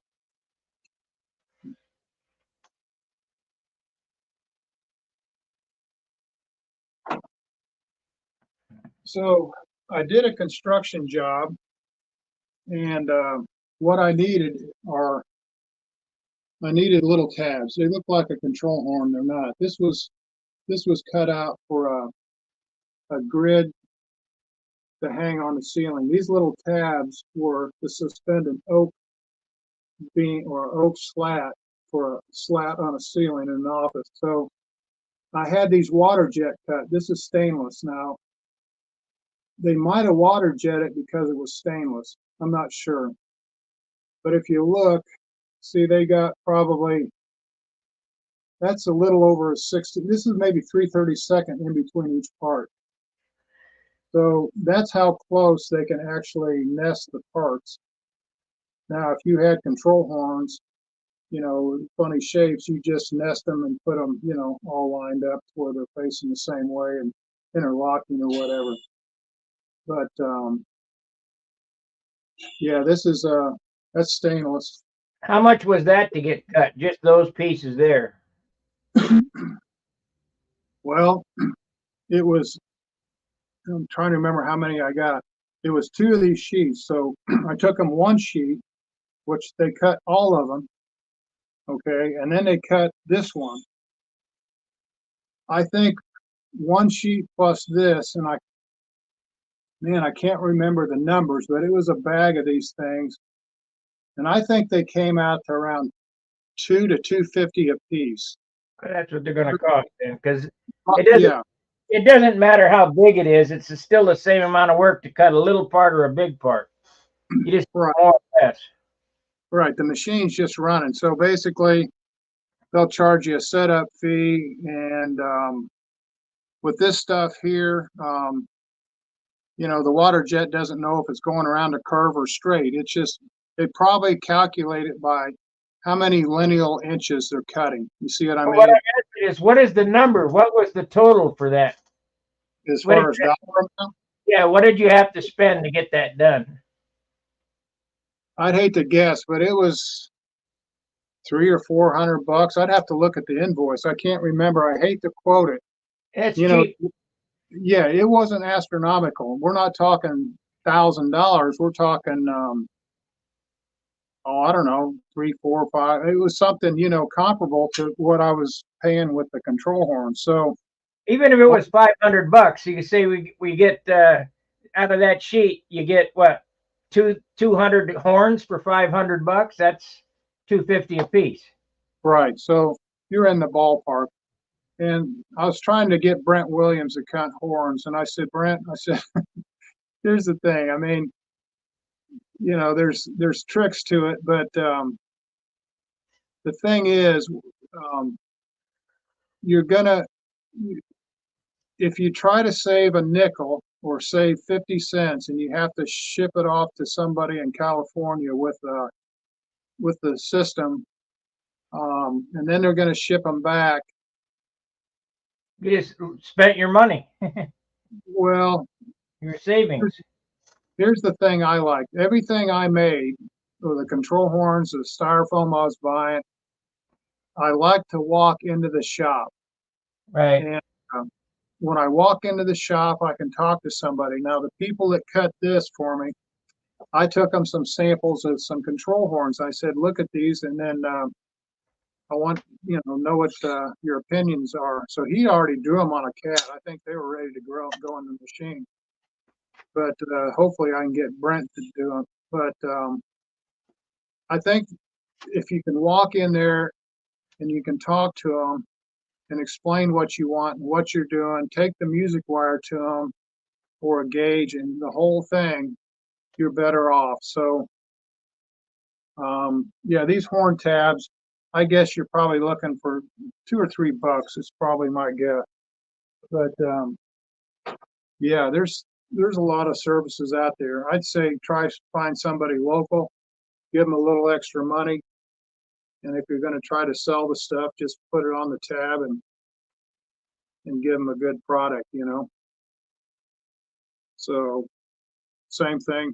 With Indy, I think St. Louis is pretty big too with industry, but with Indy, you've got all these race teams. I mean, this carbon fiber stuff and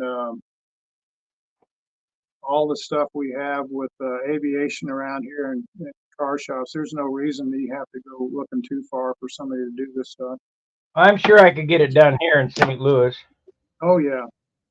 Matter of fact, this right here, this came out of St. Louis. This is called Zoltek, Zoltek.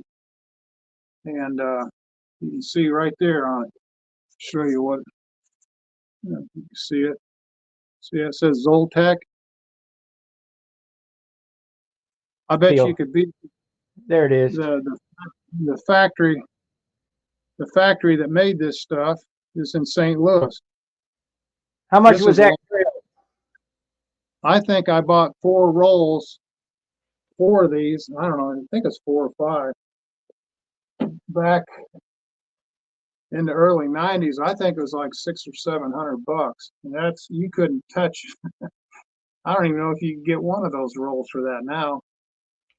But yeah, that was it was Zoltec, called Pan X20 or Pan X33, 48K. Now it's got epoxy sizing on it, but yeah, if you're going to make landing gear and props and stuff, and if you go to a shop and you're spending retail money for carbon, you won't be able to make any money doing it. It won't even be worth your time. But if you can buy this kind of stuff, you know, buy 50 pounds of it or 100 pounds, now you can talk about making a price. You're not going to believe it. That Zoltec company that you're talking about, Yeah, is in my neighborhood. yeah, I told you that years ago. I said, Sparky, you're probably 5-10 minutes away from this place. No, I'm not even 3 minutes away from this place. Well, here's the thing. You're gonna drive down there and they're gonna see a hobbyist and they're like, oh, here he comes, lock the door. Get a job there. Yeah, get a job. Tell them you need to sweep the floor, and you'll even take the trash out of all the scraps. Right. What is it? Give me the numbers on this. We'll see what a creel costs. Okay. What it's is called it? It's called Pan X33, which is it's not stealth fighter carbon. Pan X33. Let me search for it. Okay, now this creel weighed 8.4 pounds. Nothing found. Give me the number on it. Pan X33, 48K tow. 48K. 48K. Let's try that. I'm searching their website now. Yeah, St. Louis, Missouri. And here's the thing. When you search their website, they're not going to have a price. You got to call a salesman and they're going to ask you, how many pallets do you want? Yeah. Do you need a truckload? Or because what they do with these creels, they have 100 of these creels on a machine, right, and all these toes come off and it goes into a weaver and or a protruder or something. So their website, they need a new, I might ask them if they need a web designer because their website don't work. Yeah. PX35, PX30. What is that? Pan X33. 33. So they got 35 and 30. Well, you got to remember, this is like 1992 or something, you know. Let's try 35. See what it is. So if you chop fiber, continuous tow. Here we go. Tensile strength 600. Yeah, this, okay, we got it, but there's no price, just like you said. And there's the creel and chop. Yeah.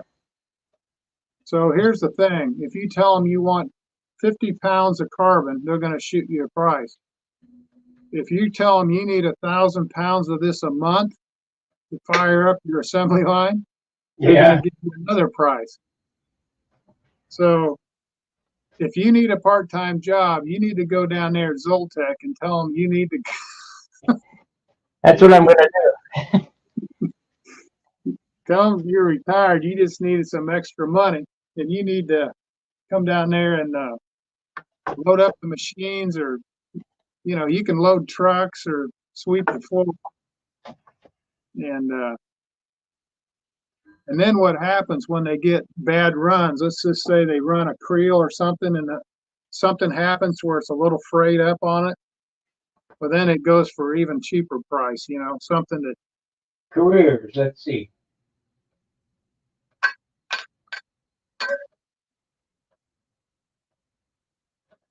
Let me see this building here. Career power. Power to change lives. Jobs without borders. Continuous growth. I'm going to apply Monday. Well, yeah. I mean, well, since I retired, when I started doing these odd jobs, I just find something I might enjoy doing. I mean, it's some jobs are at the Parks Department. Some of them are, you know, building houses. I could work a month and get enough carbon fiber to make gear for the rest of my life. Yep. That might help the light situation a little bit. Yeah. Yeah. So, yeah, that's the way I look at it. You know, when I retired and then COVID broke out, I thought, well, heck, I'll go get me a job. So I went down and started working in houses. What did you do to your lighting? Do you turn the lights on or what? No, what was happening, the blinds were down or up, and all that light was coming through, and it was screwing up the light setting on my camera. Uh-huh. Yeah, because now I can see you. Yeah. So I got looking here. I thought I can't even see myself. So I pulled this down.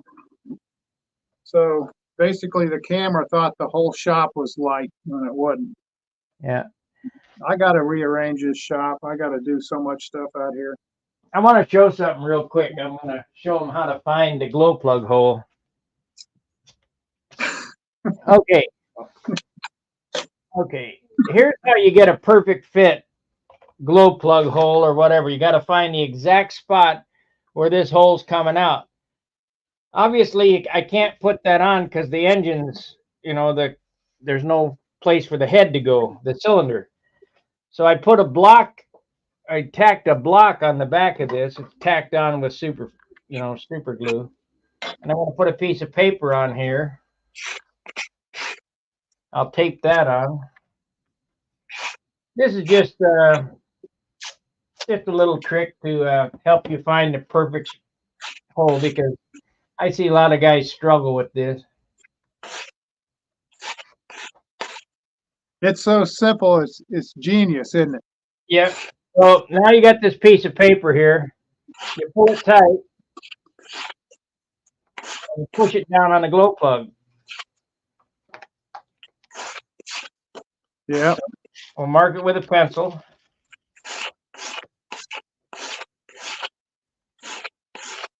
Take the engine out. Put the cowl back on. Flip the paper back. Take the pencil. Poke the hole. That's exactly where the glow plug's going to come out. Simple. Easy peasy. You want to hear a funny story about that same process? Just to show these guys that build these airplanes. And I spent my whole life as a kid, just like you, building airplanes. So then I started doing jobs around the house, like painting, trim, cabinetry, baseboard, hanging doors, building cabinets. So then I thought, you know, I wonder if I can make any money doing this. I'm going to show up at a job site, ask for a job. So they get me a job, and I go in there and I find out real quick how fast they do this stuff and how efficient they are. And I could do the work that they did, but they had a process, and it was quick. So I get to this job, and this house is $7 million. And I'm in there with a guy, his name is Dave, and we're trimming this house out. And we got to put this ceiling up, and they already have all these can light holes in the ceiling where all the speakers and lights are going and all this stuff.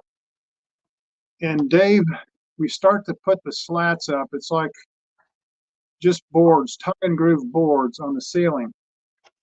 So I told Dave, hold on a minute, I got to go out to the trailer and get some C-temp. So I go out there, and Dave's like, well, what are you talking about? I said, I'll show you.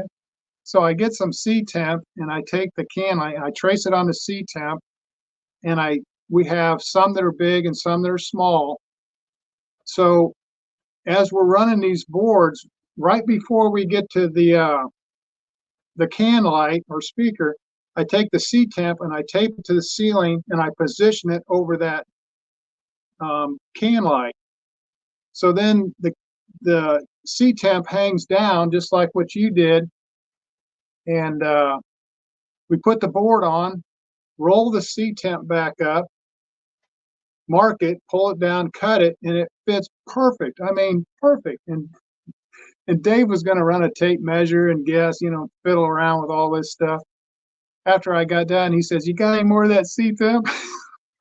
so, so all this stuff you sit here on model airplanes, if you just blow it up on a bigger scale, you can go to work on these houses and do this stuff. So you think building model airplane kits back in the day, all these kids with the comic stuff and the Berkeley and, it's like Bob Hunt. If his back wasn't bad and he's 30 years old, I could put him in some houses or we could go around and it would make hobby money look like chump change. I'm telling you, the same things we do here, um, it's it's transferred into the real world. Now, this stuff here, okay, this is basically a crude way of doing something, but this right here, I'm not sure. It says Mejlik. Now, where did the Mejlik prop come out of? Ukraine? No, Australia. Oh, no, Australia? really? No, Meslick, yeah, Ukraine, I think. Yeah, you're right. Now, I guarantee if it came out of Ukraine, the people that made this prop were probably in the aerospace industry. I mean, you look at this prop and it's perfect. I mean, there's not a pinhole in it. It's like a work of art, just like most of the other stuff you see. So if you're in here tinkering around, with all this stuff here, you're developing the skill set to do this stuff. So yeah, so don't think you're wasting time as a hobby, because if you perfect your hobby, you could probably go out and make good money in the real world. And same thing with Sparky and all the sanding. I could give him a Graco spray unit, a couple cases of sanding sponges, and turning loose in the house, and he could be spraying trim. And it would look perfect. Yeah, it looked like the little flutes and ridges around the trim. It looked like his I-beam wing.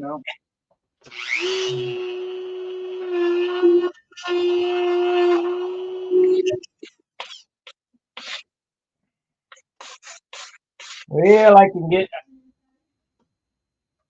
I got a 1/4 inch on this.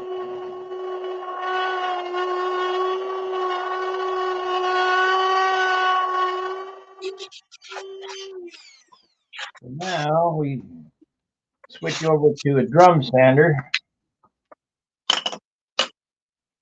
That cuts all bit. That is the coolest bit I got. That thing is badass.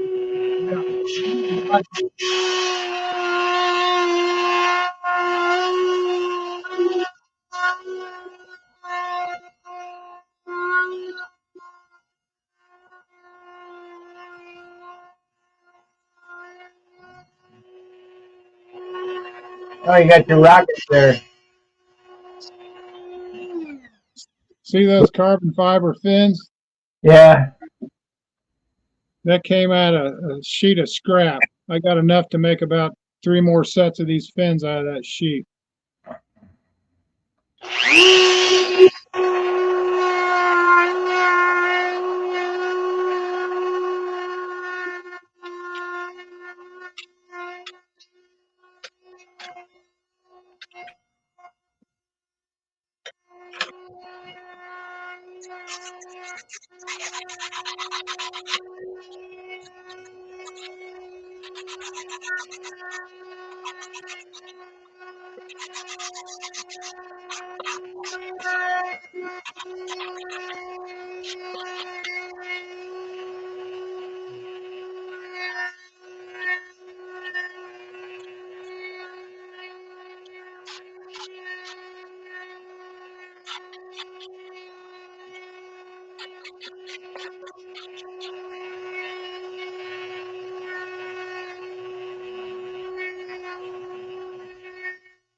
Well, now that I've cut that hole in there, it tells me how much I have to remove. I got a shit pile to remove there.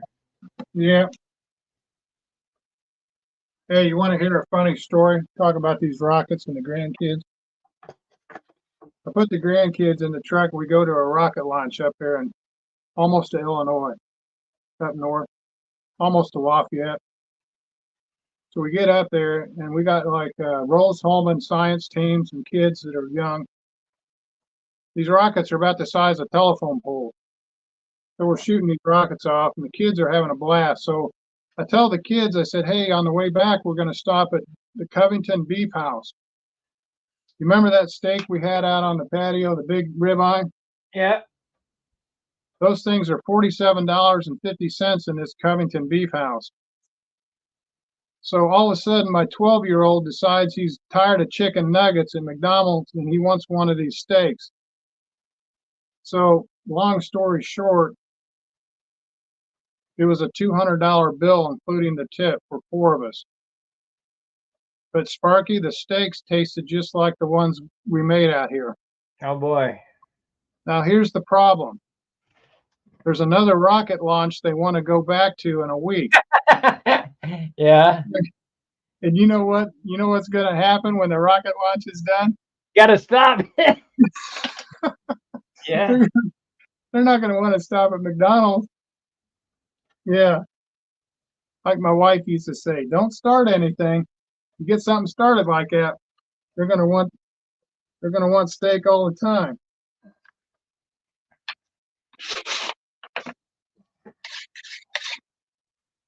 So that Sparky's Cuts-All bit is sort of like this, Permagrit. It's sort of the same concept. It's brazed on carbide grit. Now the Cuts-All, Kutzall, I think he's using. It comes in different grits, doesn't it? Yeah. Now this baby will take your finger off. Yeah. Yeah. Hey, they're expensive, but they're worth it, aren't they? Oh yeah. I got 2 of them.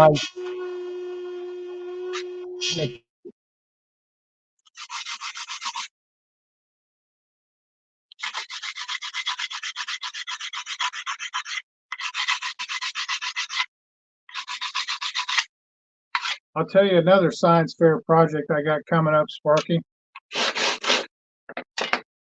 So Mike McHenry, the 6.0 lap time guy,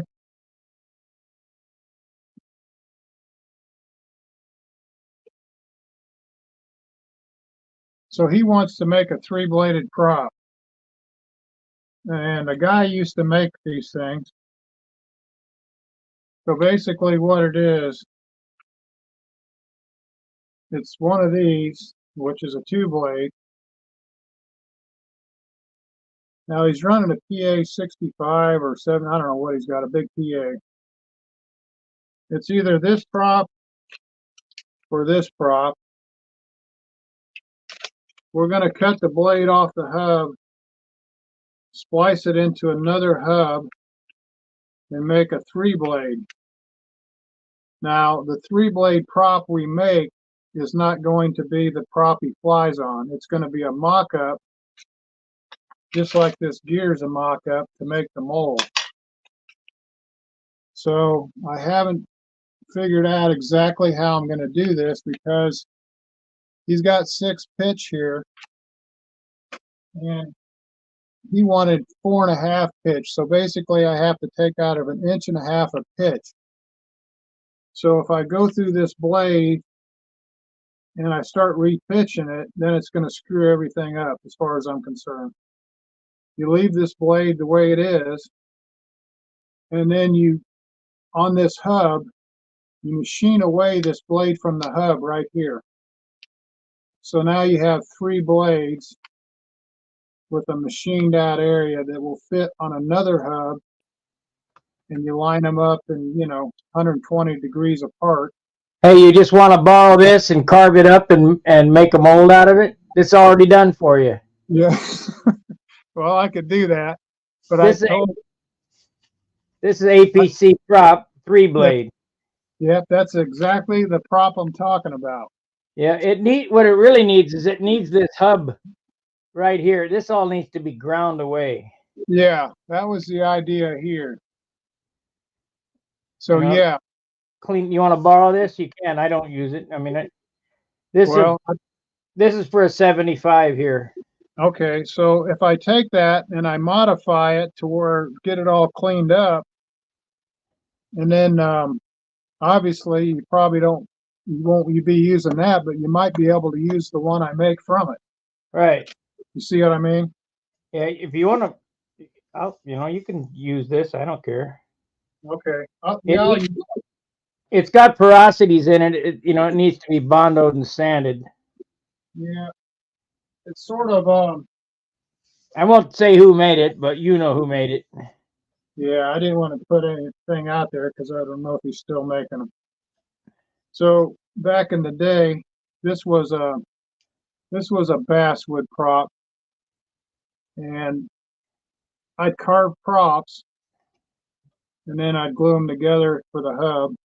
Hold it. Okay, this is made out of basswood, so obviously you cannot fly with this prop. Hold on a second.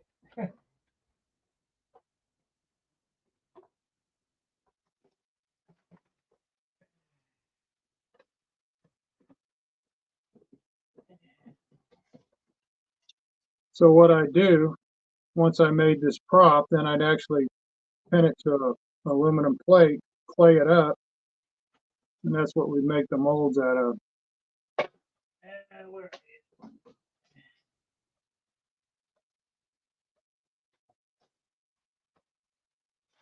It's got a little bit of a curve in it, swept back.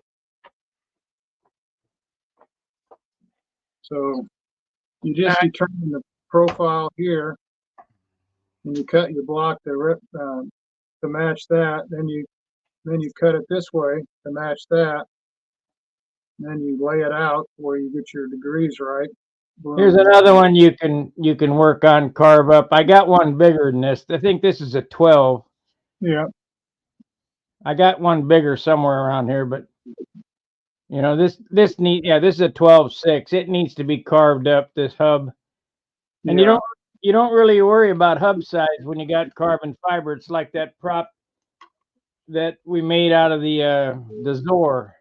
yeah. Electric prop, but it'll be fine for gas as long as the hub is carbon. Correct. Yeah, I yeah. just I agree. I just noticed on this prop one of the blades is split, but that don't much matter. You can No, make it longer, and that's why I quit using this prop. That's right. The blade split. yeah. So there's a lot. That's why I tell you don't throw anything away. There's a lot of stuff it looks like you can't use anymore, but it still could be used as a pattern. And even a bad prop, you can radius the tip and use it to spread epoxylite or feather fill or whatever you got over your fillets, or you can stir paint up with it. So Well, I'll give you these props and you can play with them, and you just give me one back that's good. okay, we'll do that. So, I don't know if Guy Markham's watching. I told him one time he wanted a bell crank when I was making them. I said I'd send him one. I got to get his address, I guess. Um, so when I was in the happy mode, I made the RC gear. This is like a fun play. Here's the mock-up to make the mold. I'm not sure where that came from, but here's the bag of bell cranks. So I don't know if these are relevant to today, but got to get the flashing cleaned off of them. So yeah, guys, if you're watching, I'll send one out here for you. Anybody watching this and wants to buy a bell crank, they're $50 a piece. Yeah, yeah, I haven't been selling them. You know, I was delivering down in Bedford trucking company, and this guy, he had a Christmas tree shop, him and his wife.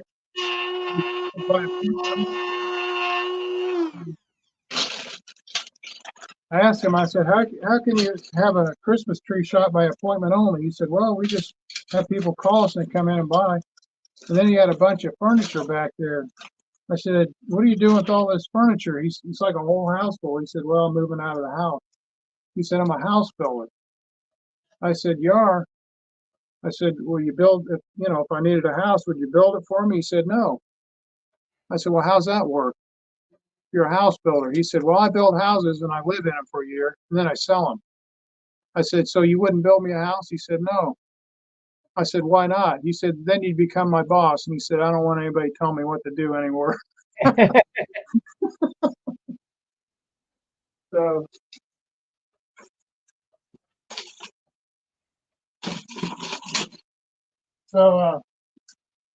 I was making Sparky this little tool caddy, like one of these little things here.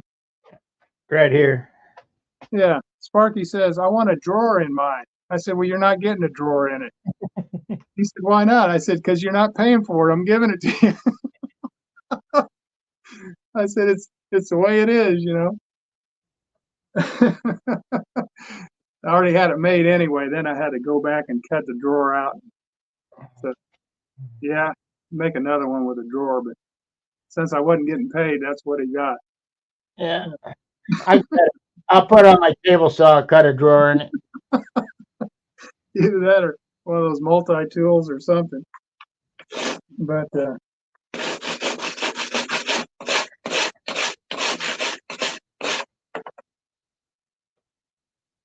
so you got any comments there where people getting tired of composites? No, Charles says, hi, Sparky and Dan. Okay, hi, Charles.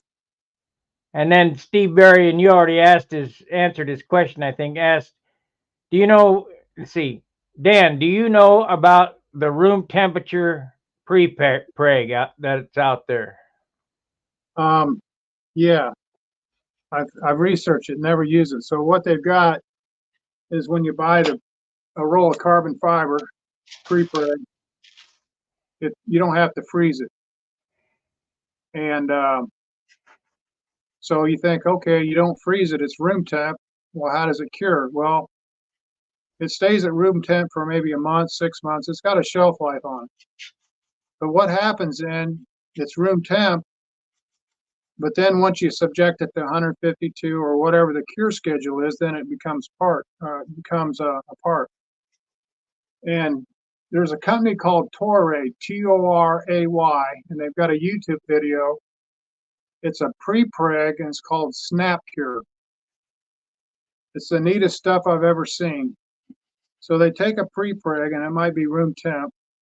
They lay the pre-preg in the mold. It's like a male and female mold, aluminum and aluminum.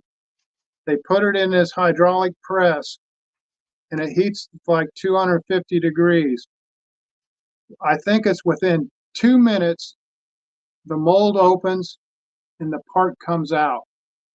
They call it snap cure. So you're thinking, wow, if you had pre-preg and an aluminum mold in the right press, you could be popping one of these out in 2 and 3 minutes, and it would look perfect. So with pre-preg, the idea is you got all this open time. And it's sticky, you maneuver it, you put it in the mold, you debulk it or whatever, and you've got hours. And then finally you stick it in the oven, and all these little nuts and bolts, these molecular part A and part B, they just sit there at 70 degrees. When it gets to 100 or 200, then they start going, then they cross-link. So then that interests me, but then they had a resin, I think it was called, I remember seeing it years ago and Brent brought it to my attention recently. It's called Curing Agent W. So if you can imagine like a West Systems where you have this resin and it stays wet for 2 days if you want. And then all of a sudden you stick it in an oven at 250 and bang, you've got a part. So there's room temp resins, so like 15, 20-minute open time, hot life. And then they've got resins that's just like huge amounts of time. So with pre-preg, one of the problems was in production, obviously, the cost to keep it in a sub-zero freezer. Number two, when you brought it out of the freezer, you had to bring it to room temperature. Now, if you took it out of the bag, what was sealed, what would happen? It'd be like taking a cold soda pop out of the refrigerator on a hot, humid day. It would start sweating. So you'd get the condensation from all the humidity on the pre-preg. So when you pulled the roll of pre-preg out of the freezer, which was probably something that looked like this, but longer, then you had to let it sit there for what, a day or whatever to get it to room temp. And then take it out of the bag, and then you had so much open time. But so that way, I mean, it cut down a lot of variables. So, but then I'm sure that room temp pre-preg is good for, let's say, a month, too. But I know it has it does have a shelf life. But it'd be super attractive to modelers if you had all your molds laid up, all your parts. You knew exactly what you needed, you know, cut them up, and you make all your parts as quick as you could, you know. So yeah, that is attractive to what we do. But once Sparky gets his job at Zoltech down here, he's going to be feeding us a lot of information on all this, the latest pre-preg and the carbon fiber. Did you hear that? I don't know where Sparky went. I'm here. I'm just grinding. So I got probably about 20% battery. I got plug it in. Don't you have a phone charger? Plug it in. yeah. I don't know where it's at. It's in the house. I had one out here. The other thing I can't find, I had little GoPro batteries, and those things are really small. You know, here's a GoPro battery. Yeah, I got some of them if you need them. Do you? Yeah, I'm not using my GoPro anymore. Well, problem with these little suckers, they get so hot you couldn't even touch them. So what I did is I put a jumper battery pack on the GoPro that basically keeps feeding the power so this thing doesn't wind down. These are only good for like 20 minutes. But yeah, just as the composites and the airplanes weren't enough, then you add this streaming and the cameras to it. It's just enough to drive you crazy, isn't it, Sparky? Yeah. Do you remember Ed Sullivan? Yeah, I remember him.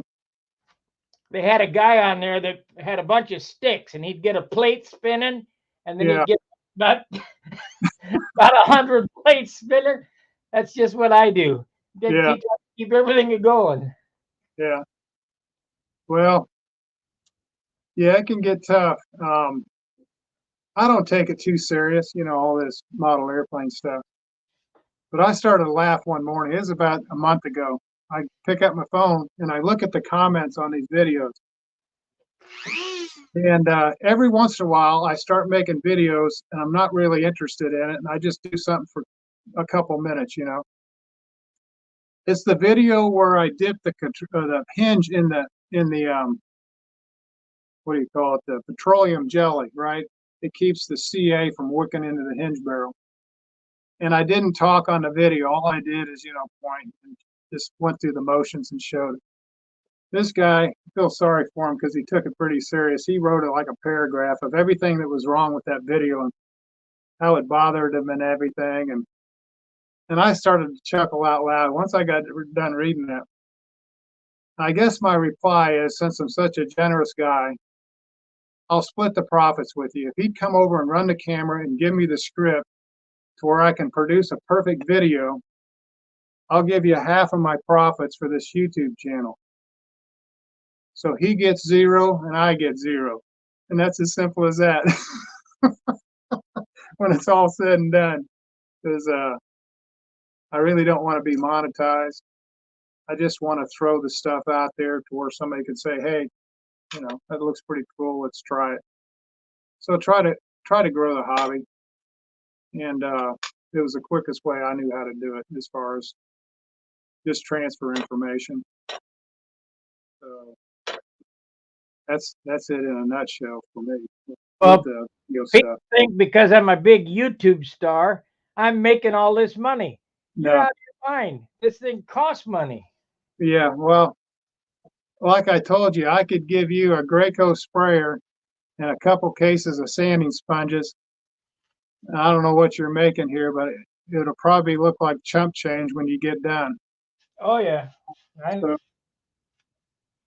and you know, I'd show up at dark with my tool trailer and start building cabinets, but the more I was there, the more I thought I needed to be a painter. They'd show up about 9 or 10, and they'd do some sanding for about a couple hours, and then they'd eat lunch. Then they'd come back, fire up the sanders for a couple more hours, and then by that time, everything's wet and they had to leave. So I'm thinking, wait a minute, I get here hours before they do and leave hours after. Painting's where the money's at. You know? And I'll tell you what, if you look at the appearance points at the gnats and you look at the row of airplanes, I guarantee you that the first 3 or 4 rows on that floor, they could go out on these high dollar houses and make top dollar. So, you know, same thing with a guy that paints hot rods, you know.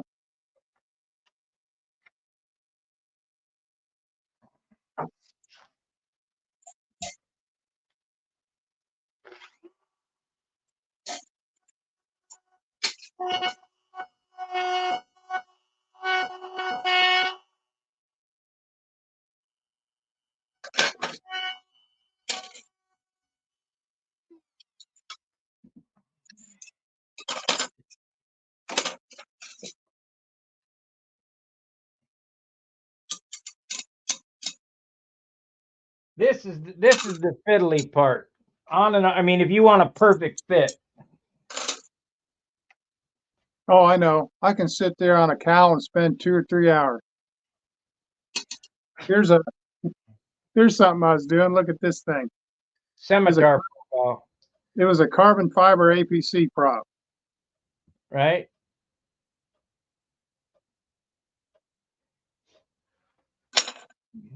And then some of these props I'd remold. I guess they're sort of structured after a volley. But yeah, some of these things were coming out pretty good. But each mold I had a master, and I still have all the master parts. This is the way I check a prop really quick.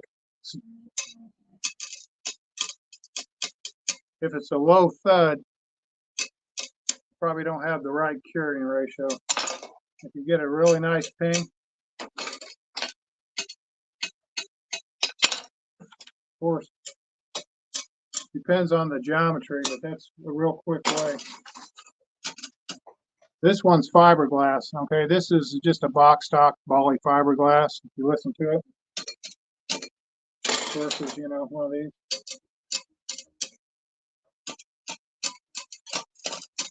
Different pitch. Prop music. Yeah.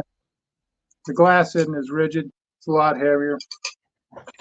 So, yeah, maybe in the next month or two, we'll do some fiddling around with props, all the way from setting them up to mock up and then making the mold. Not for me. Mike wanted them. There we go.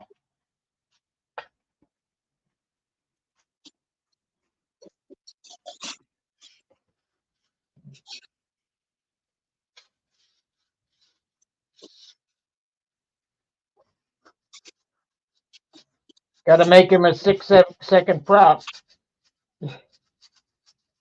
Yeah.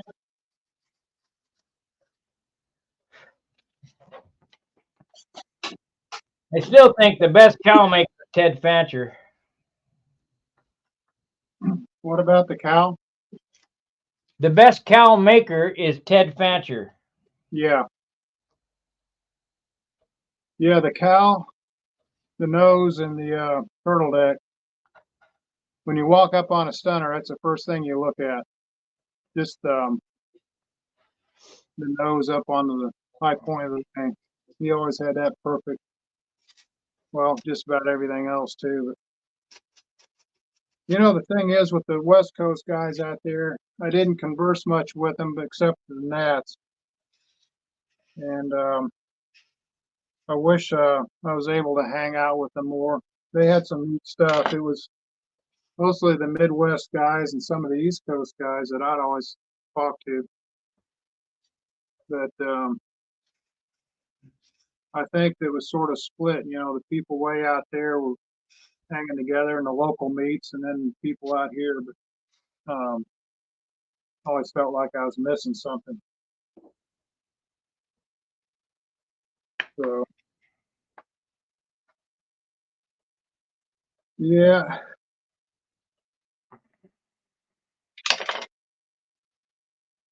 but I'll tell you the trick way to make these landing gear right here. If you'd have pre-preg toe, you know exactly how many toes it takes. Wouldn't have to mess with the resin. Pack it full, close the mold, throw it in the oven. A couple hours later, pack it again. But Well, I'm going to make another gear. I'm going to do with that mold. I'm going to make a master out of that mold that I got there. Sand it and make a aluminite, whatever you call that shit is. 2-piece mold. yeah, I'll tell you another thing. You know, if you're going to make a room temp cure mold, now I'm not talking about a mold you put in an oven 200 or 300 degrees, maybe like 130 max, which is like a hot box. So when I started making bell cranks, I was using, there was a product by Meyer Plastics. It was called UR132. And it was a polyurethane casting resin. And I made bell crank molds out of this stuff. And once you pour the mold, 2 or 3 hours later, it was hard. When you started mixing it up, it's a urethane. And if you want a room temp mold that you're going to put PVA in, number one, it's expensive or inexpensive compared to epoxy, and it's fast. So, and the UR132, we were making pretty thick castings out of it. So there was a little, the bigger, thicker casting you made, the more shrinkage you got, but it wasn't as critical on shrinkage as epoxy. I mean, it did a little bit, but it didn't distort the part. It shrunk from the top, you know, where you poured it a little bit. It's sort of settled. But if you go to Freeman, it's up there around Cleveland. It's called Freeman Manufacturing or Freeman something. But there's different Freemans out there. But if you get the one in Ohio, Freeman, they sell urethane casting resin.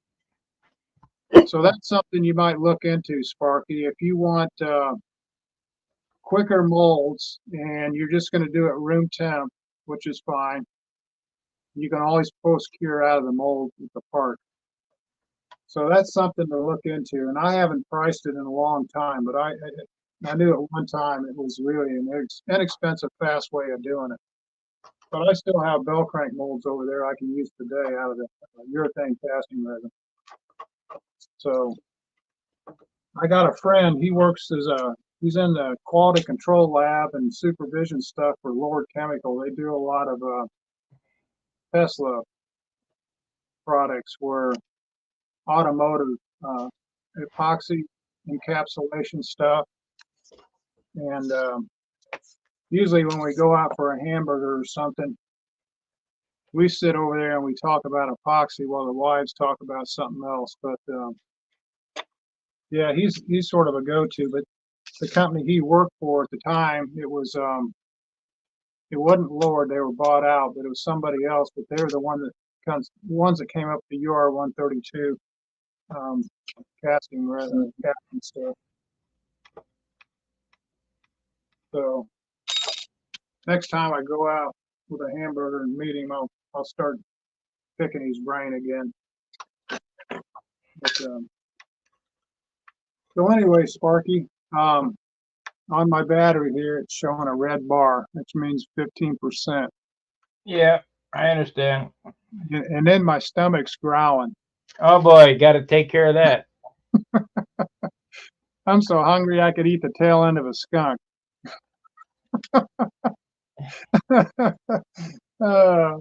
Yeah. Okay. Well, I'm gonna jump off here.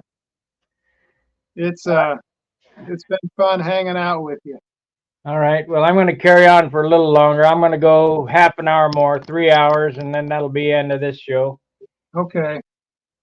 Yeah, need to give John a call and hope everything's all right. So Yeah, I'll call him later on this evening. okay. If you're listening, John, we're thinking about you. So, John, Sparky called me. He said, "You're my second choice." I was gonna have John on here. He said John was busy, so I'm gonna just go with you. I said, okay. Yeah. Hey, I know you're the number one. It's always Saturday with John. Yeah. Okay. I'll see you, Sparky. All right, Danny. See ya. Bye now. Bye. Well, that was Dan. So, if you guys are still hanging with me, I'm doing this perfect fit cowl system. Trying to get this head to stick out of there perfectly. It takes a little work, but it's worth it, I think. You just put it on, take it off, put it on to see where you gotta relieve it. It looks like we gotta relieve the sides some more here.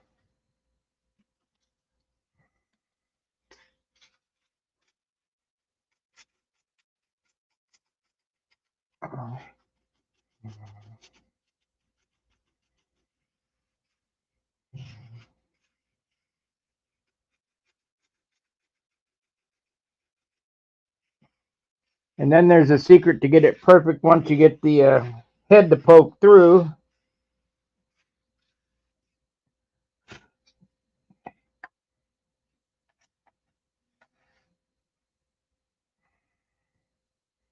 We're almost there. We're ever so close.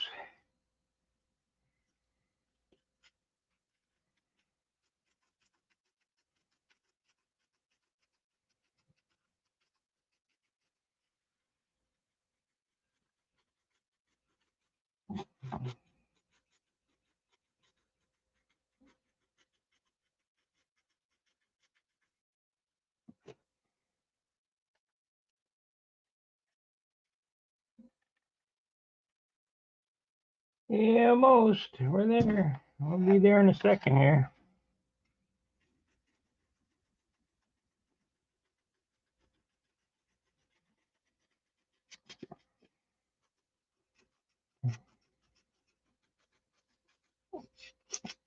Well, it looks like I'm going to Zoltec on Monday.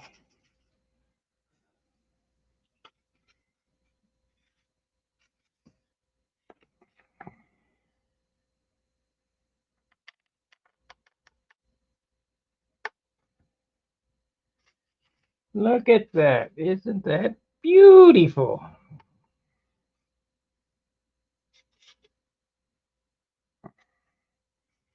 So now we need to go all the way around it. Just a smidge.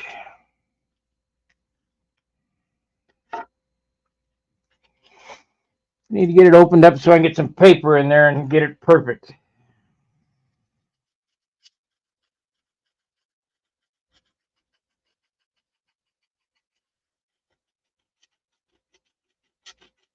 Basically, the secret to this is patience.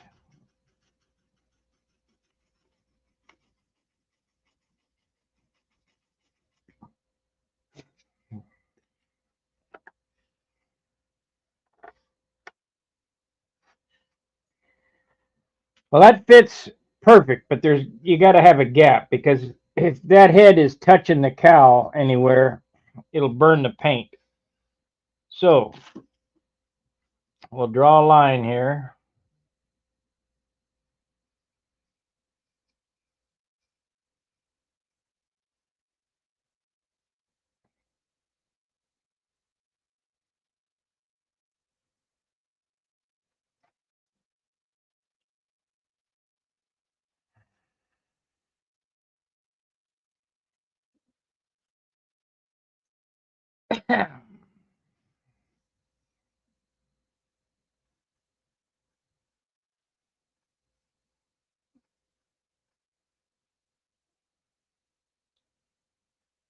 Take just,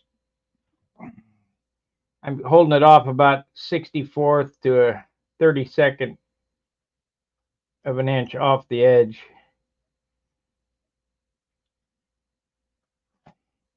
Then we'll sand up to the line and then fit it again. And if that ain't enough, we'll go around one more time.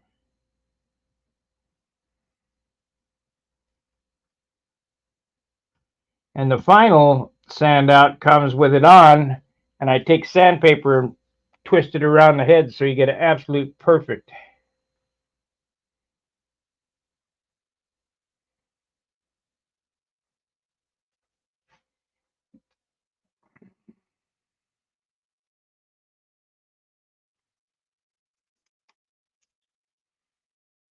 All these little tips that I'm showing you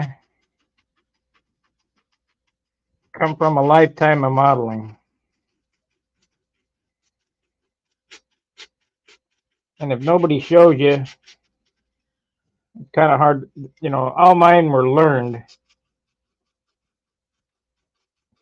We're just kind of streamlining the process is basically what I'm saying.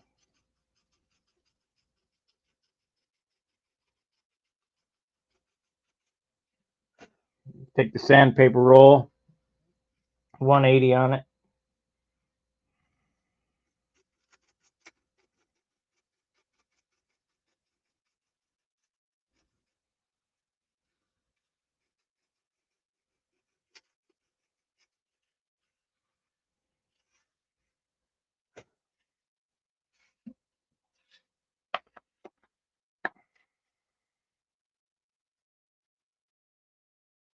Okay, so we need to,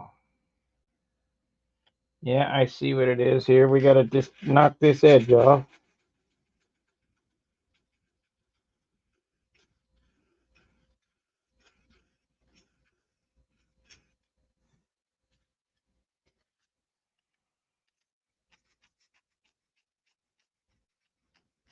So I've been working on this the whole time we were online. So basically you can do this while you're watching TV. It took 3 hours to hollow 2 hours and 45 minutes to get this far. I shaped it last night.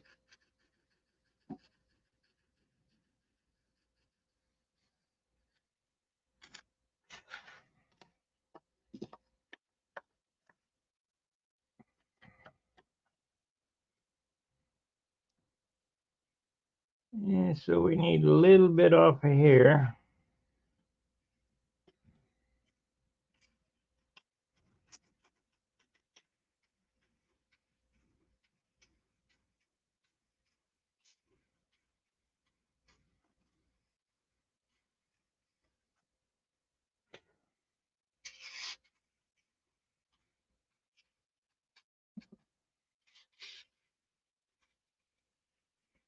Don't go too far though, because once you go too far, you're sunk. Can't put it back on.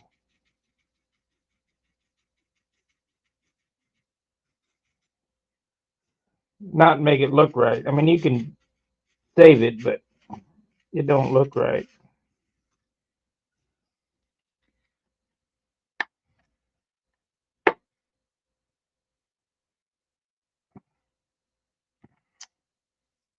So we need a little bit, just a smidge right here.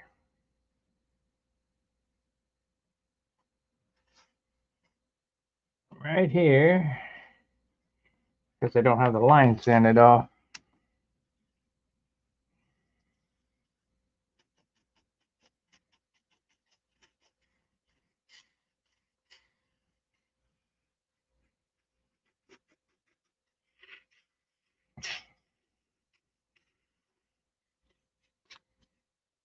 But the trick I showed with the paper on how to get it started with the exact center of the glow plug, that'll save you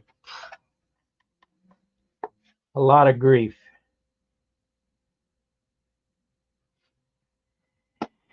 That's pretty close there. Pretty close.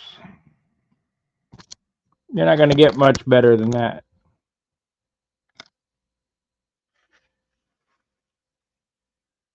Let's see here.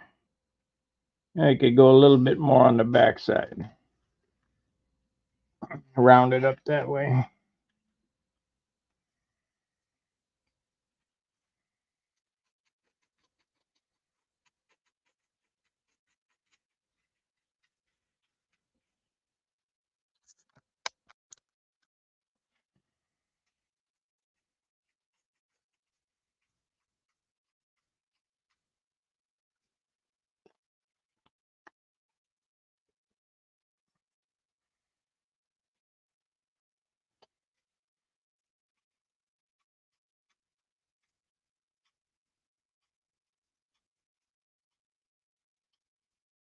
Now this cowl is pretty thick,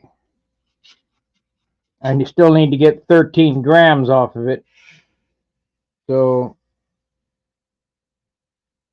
it's going to be difficult. I'll get the hole cut here so I can gauge how thick the cowl's getting in these spots and extrapolate it out from the back. But I would say that fits pretty good.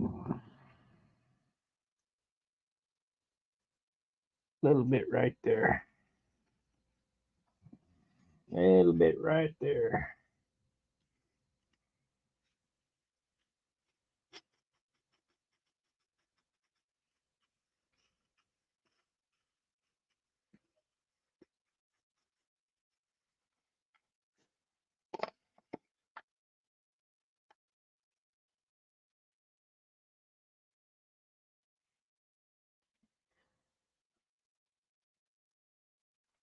Wouldn't you say that's pretty good? I think so.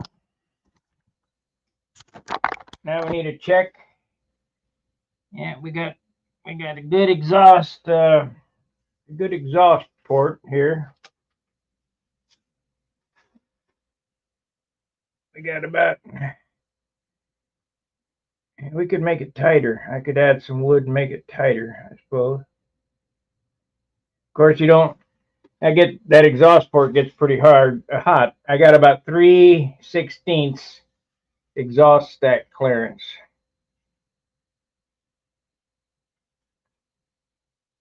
Where the needle valve comes out here, I got a little angle cut on it. I'm gonna take a pointed Dremel tool.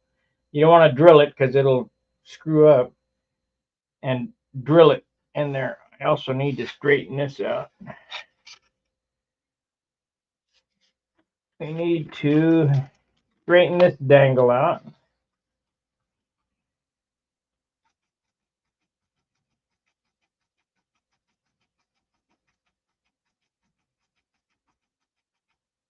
Don't go too far.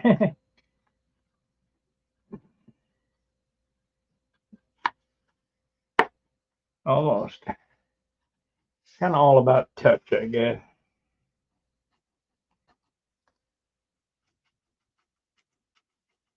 Oh, that got it. Because I got to add a piece of 64th there. Yep, that's perfect. Okay, got to stop.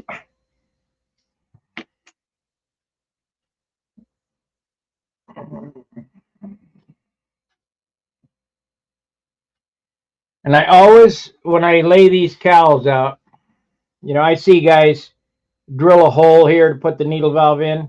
I always engineer it so that it's right there at the cowl brake, so that when you take the engine out, you don't have to adjust the needle. You could just take it out, put it, whatever.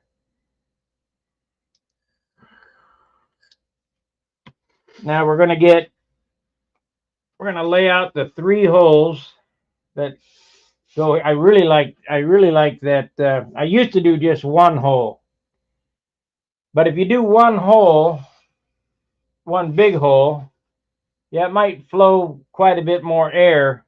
However, when you look at the side of the airplane, it shows an indent. So what I've come up with, like on this Viper here, is the 3-hole method.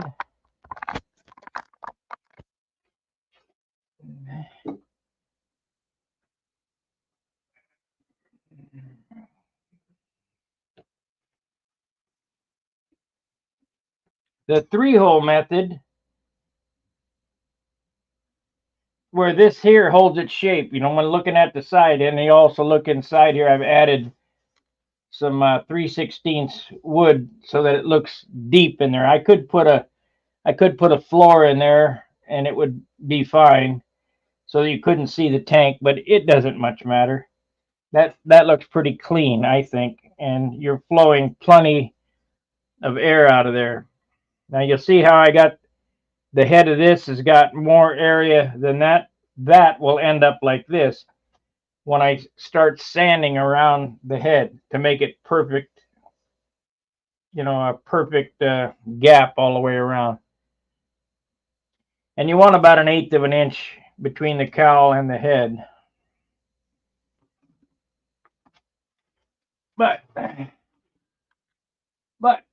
not going to do that right yet. You have to bolt the cowl on and then start spinning the sandpaper around it. And it's, I mean, I'll show it, but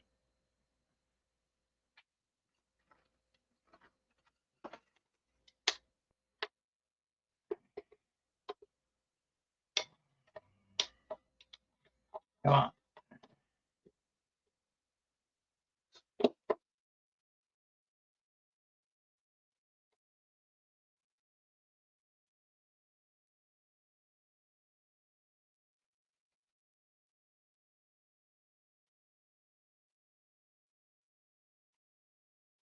There it is. We also need to lay out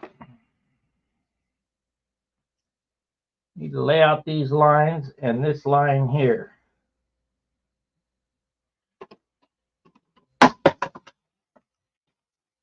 Why shit always falls off the bench when standing up.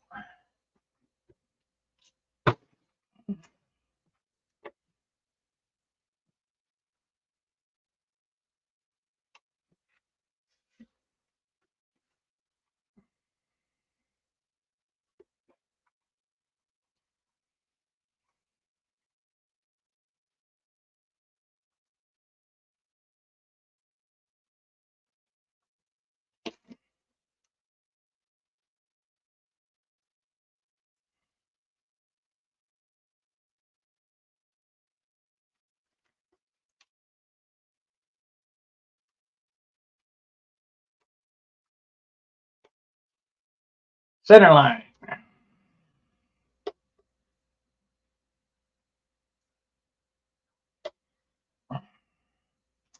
That ain't no damn good.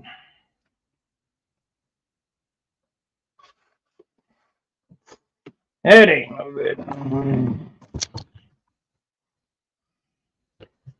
You guys still with me? 13 watchers and no chatters. Unless you're working in your shop.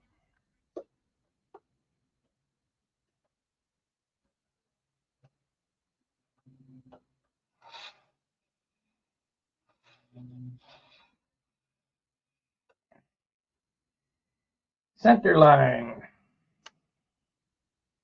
Let's see now. This is the tool I'm going to cut this with, so we're going to find the right size. This is going to be it right there.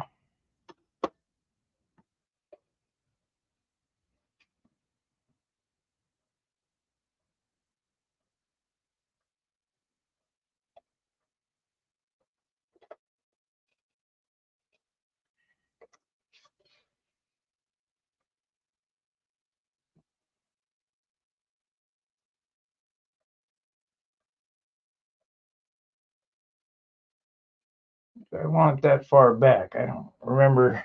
Yeah, that'll work because that's out of the plywood.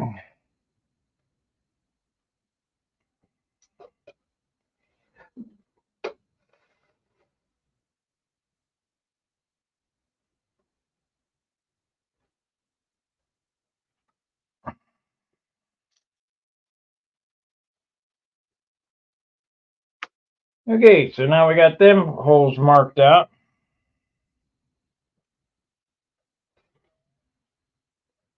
Actually, that's a little off, a little crook side.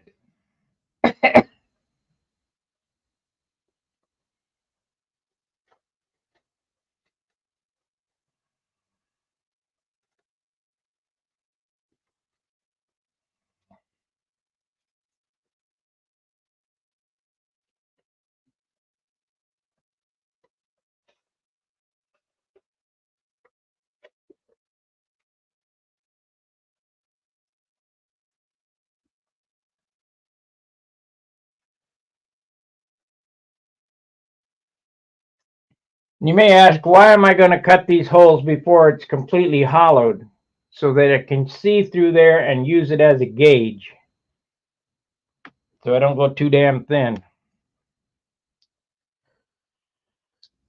Now,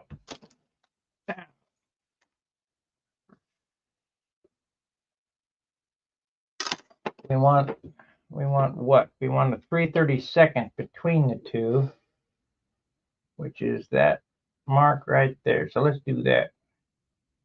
We're going to put that right there.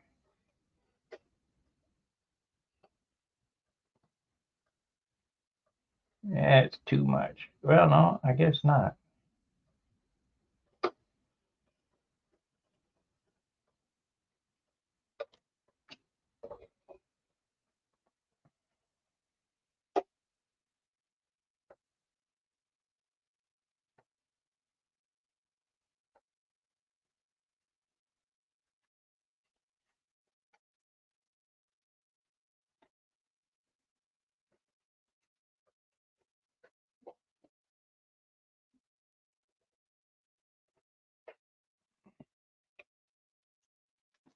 See how that looks. Nope, no good. No good. It's a little crook-sided. So we need to do this.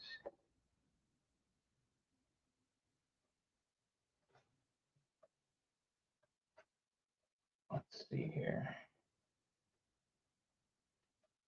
Let's see here.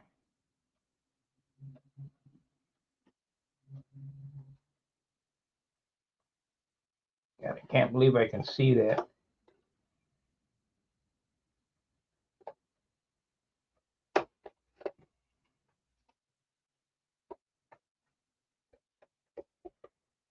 So it's third over. Third over.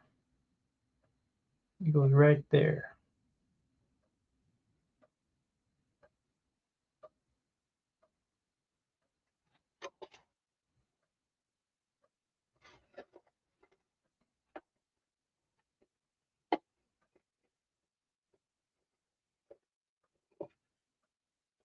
Better. Now, how did I do that other one? Because I liked how that turned out. Let me look again.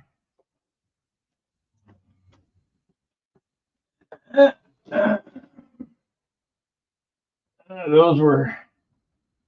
Oh, I see what I did. So it's going to be different. Oh well.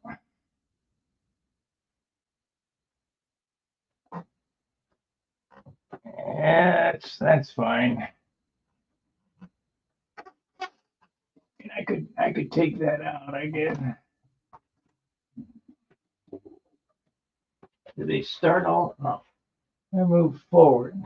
I move forward to that line. I ended up putting an aluminum tube in there. On the other one, it's that bolt is inside this groove. It doesn't much matter, but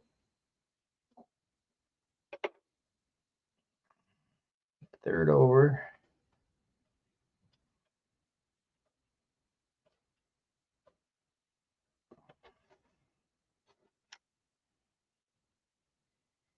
It don't matter. Let's see. Let's go right to there. That way I can figure out what it is.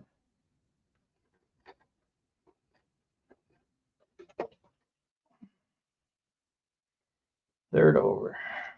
Is that going to be straight?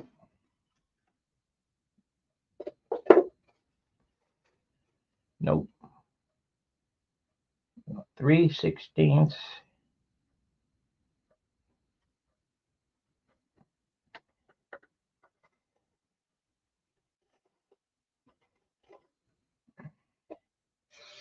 And 3/16.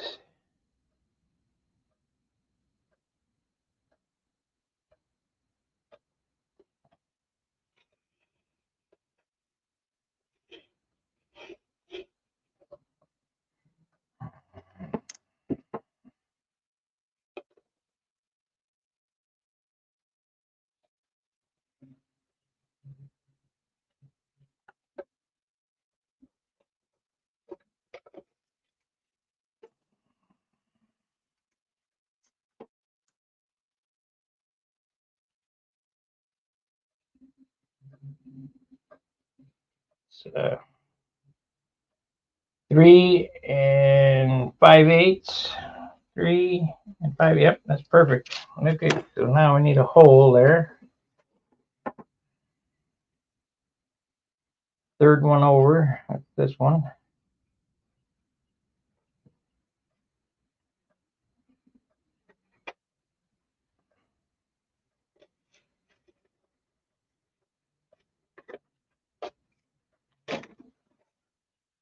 Yeah, I'll sand it straight.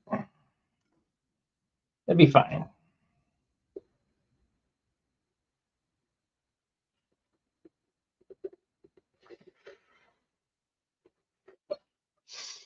Okay, that's where it is. Now we take my handy dandy poker.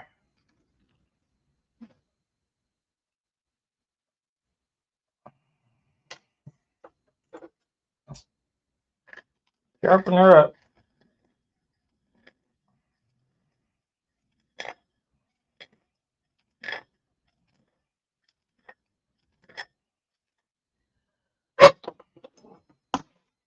Whoop. Man, landed about an inch away from my foot and stuck in the mat. Good. Don't catch a falling knife.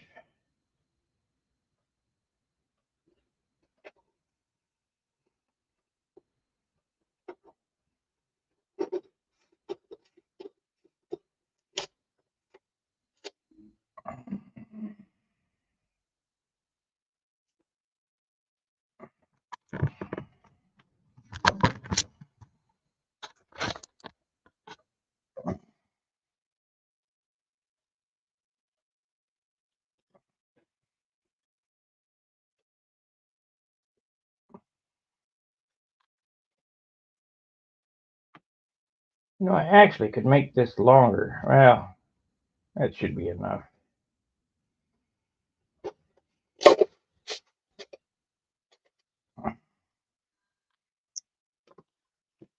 Should be enough. Now, when you cut these, cut them to the inside and sand to the line. Oh.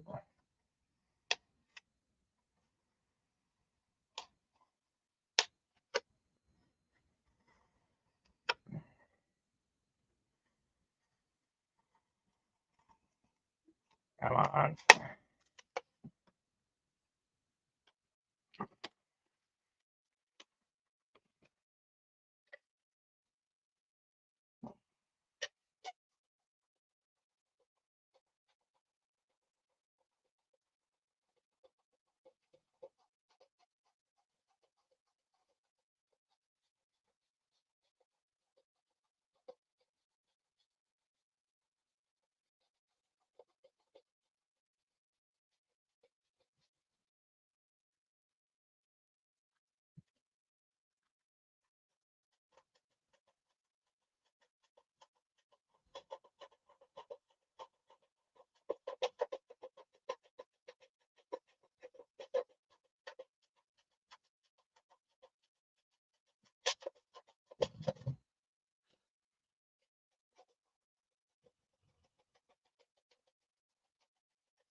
A little spot right there.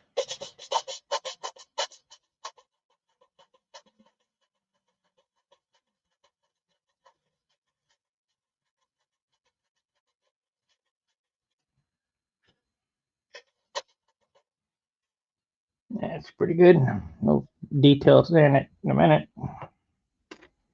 Now these other two slots.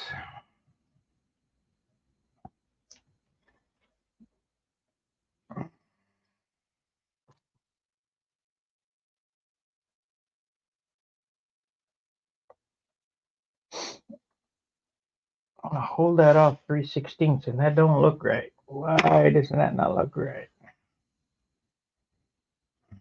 I guess I better go get a piece of 3/16.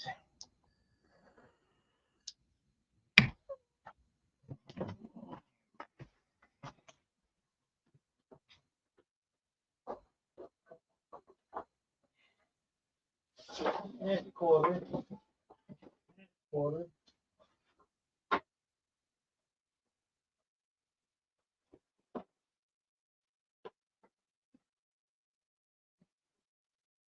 That quarter. Come on. Here. That quarter. That quarter. If I was looking for quarter, couldn't find it. Now I can look for 3/16. Find it. Come on now. Get out of there. Oh, you're here. There we go.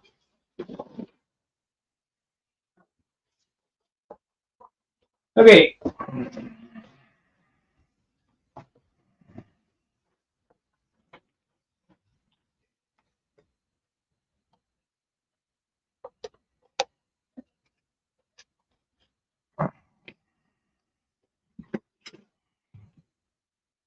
Yeah, I'm glad I did that because that's way off.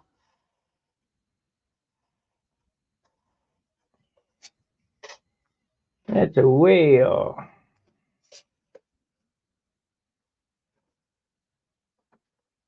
This one ain't.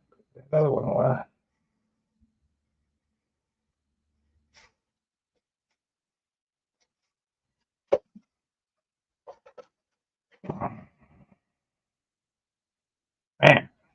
Man, man.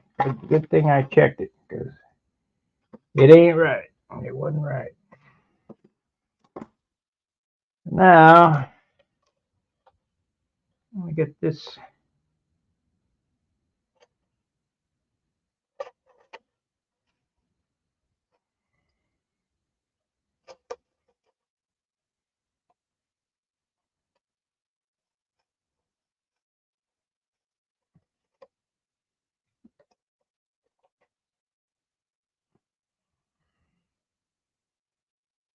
Yeah, that's right.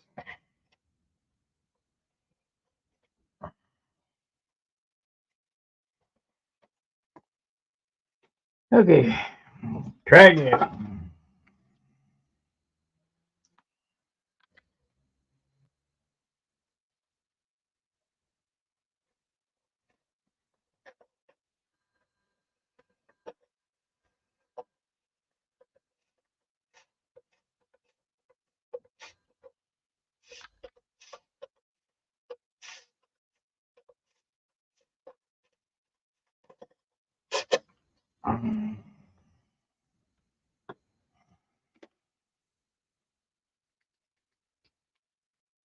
You know what? I better push it out the other way. This thing's starting to get stuck. Let's see, you got this metal rod. That'll do it. There we go.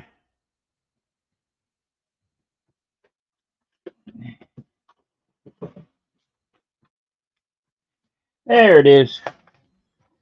Okay, so we want this on that and right there.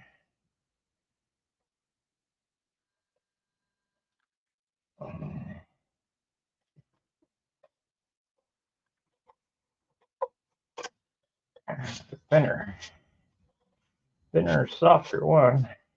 No, softer. Okay, let's use the metal rod. Push them out.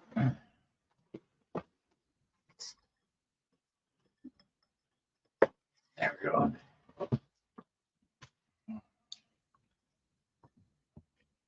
So we want it right on that line, right on that line.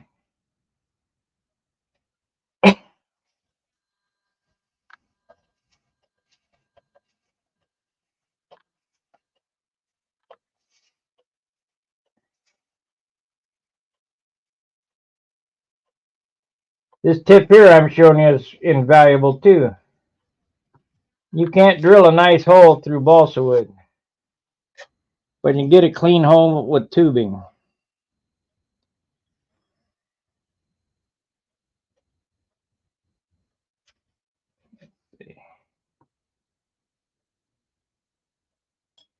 Right there.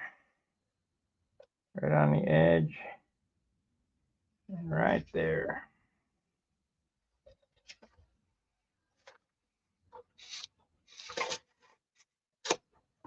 Okay.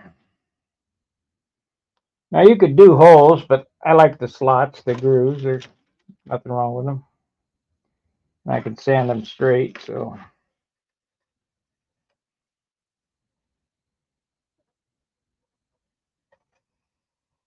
Ooh.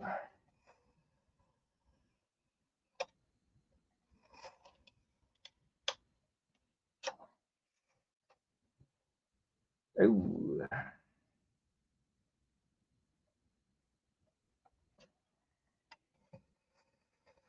Yeah, we'll just freehand it.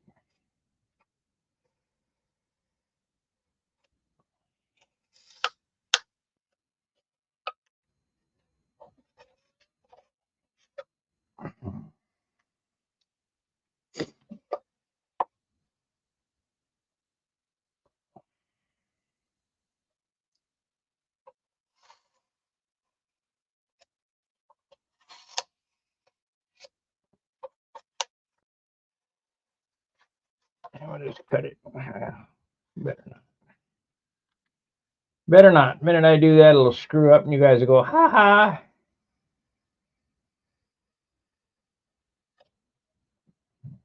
Let me draw on there a line.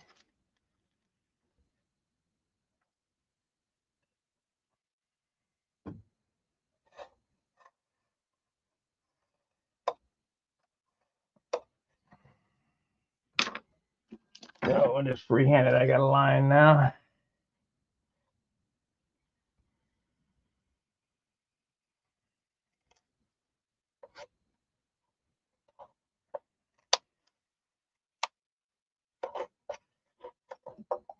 Okay, got that.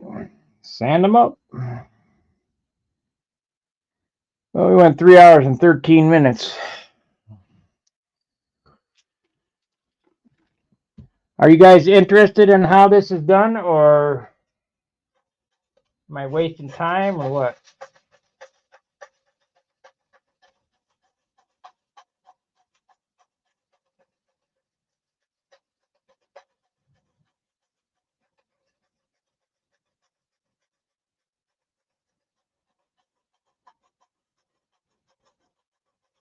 I think on this one I will close it up, put a floor on it so you can't see in it.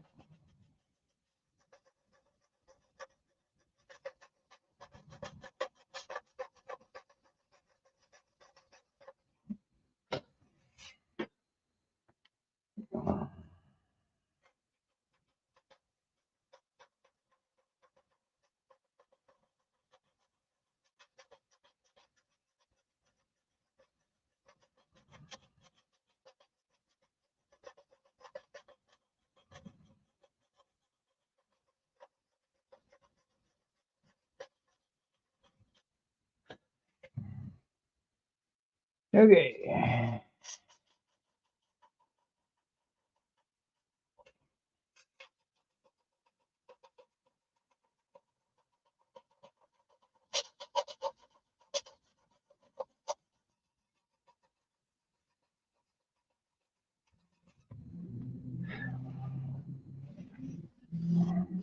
Now these things would break, except for I'm going to glue on the inside some ribs, 3/16 ribs that go all the way from there to here. And I think I'm going to put a floor on it to close it up so you can't see the tank on this one.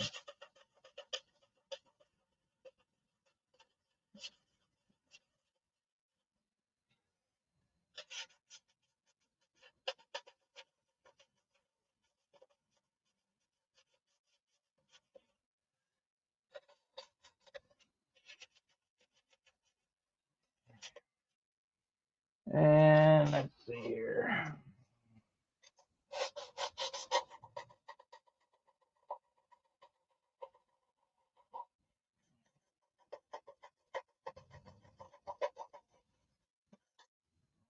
Cut some of that away. It takes forever to say.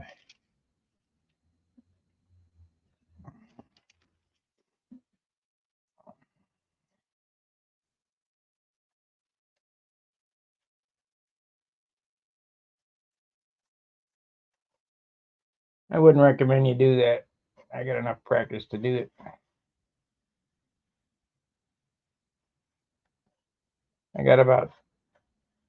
I'm coming up on about 5 hours invested in this cowl, including the shaping the outside, and I'd hate to screw it up from here.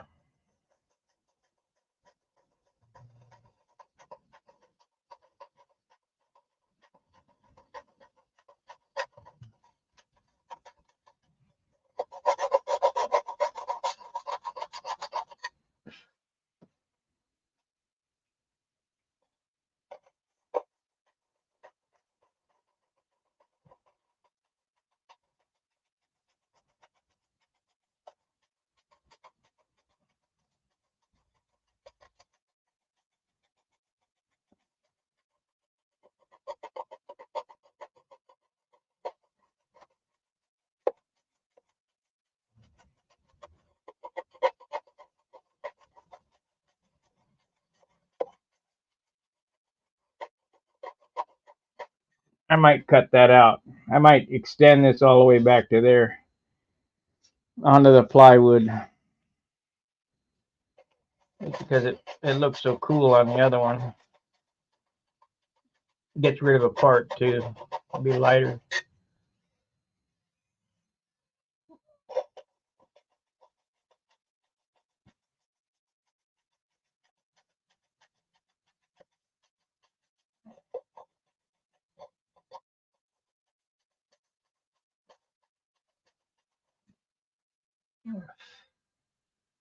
Okay, we're in there.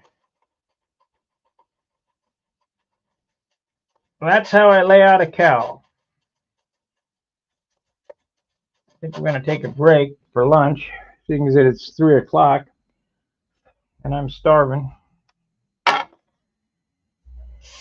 I guess I could poke the holes in the front. How much do I have sticking over on that one? This one, I bet.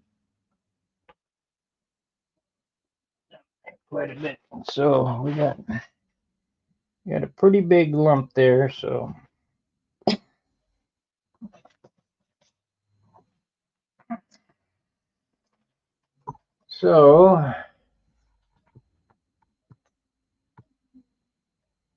really like the shorts. I can't see it.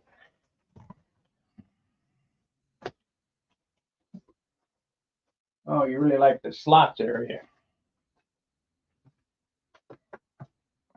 Guess it's time for some more glasses so I can see across the room.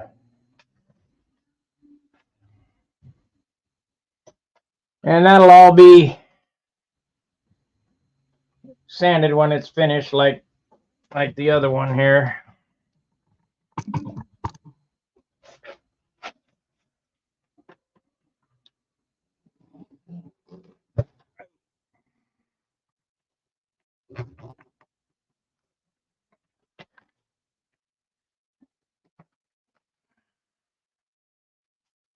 If you look in here, this is 3/16. So from the side, it looks like it goes straight. It doesn't look like it has a dip in it.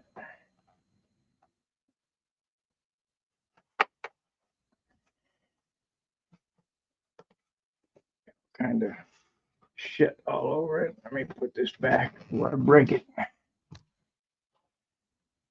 I've still got to rub out the bottom of this airplane. Yeah.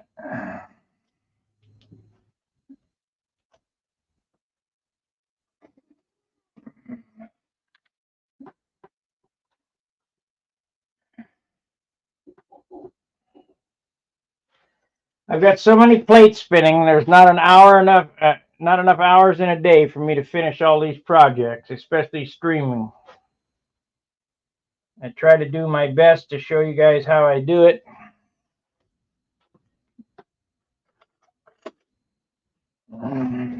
Need to sand this.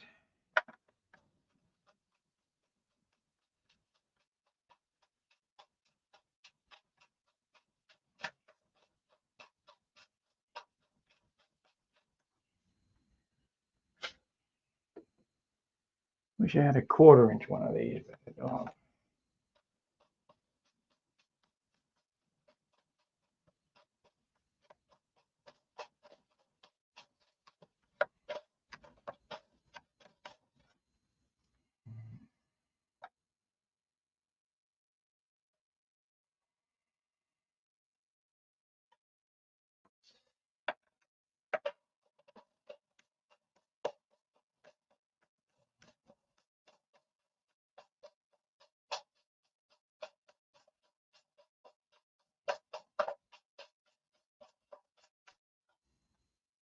That's how you get a perfect fit back plate with this tool here.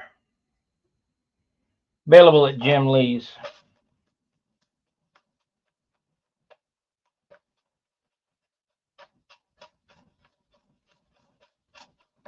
It'll quit sanding when it's the right depth.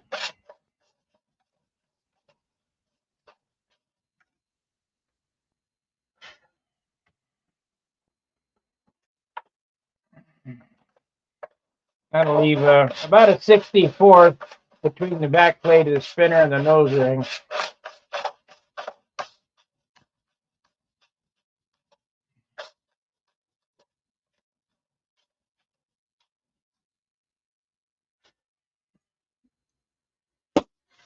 You might have to do that again.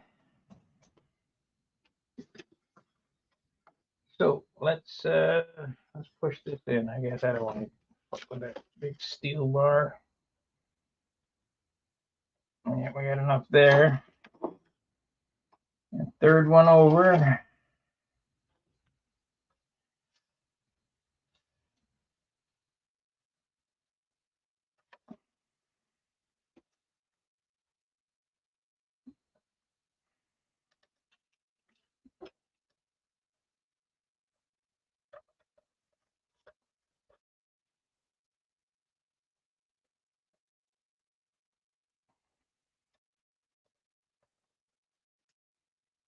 Okay. That don't look straight. What happened there? Looks like it's off. How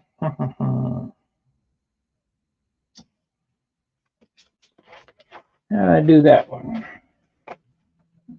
Oh, I got a big old opening in that one. I guess I could do a big one. We'll do it. We'll do it like that. We'll do it like that.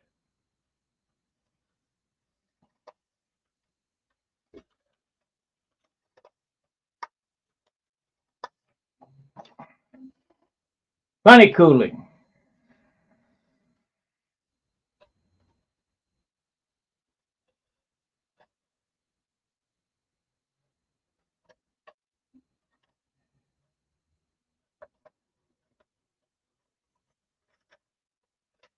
That's close enough.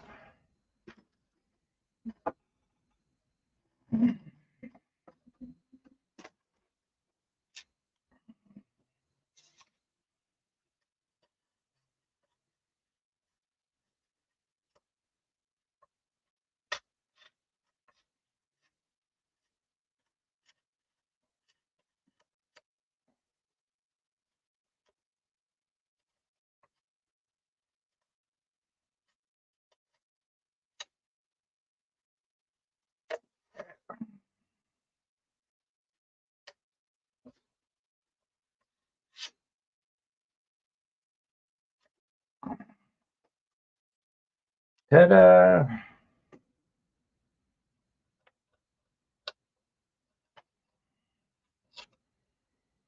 So in order to make that perfect, we'll take this off.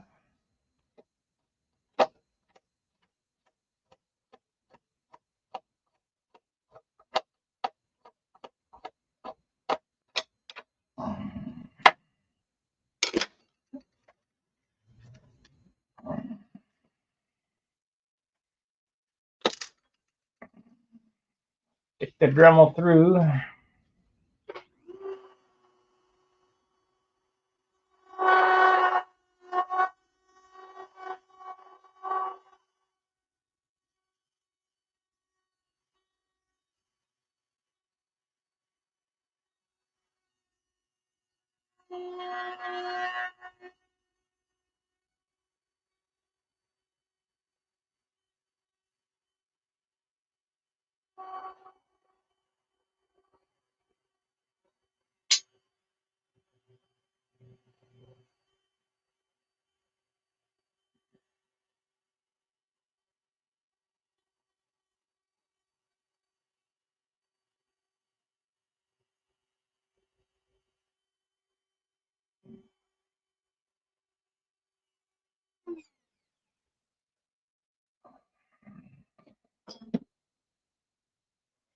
Okay, we have all the holes cut in this. Now it's just a matter of finishing. Let's see how much weight did we take off of it.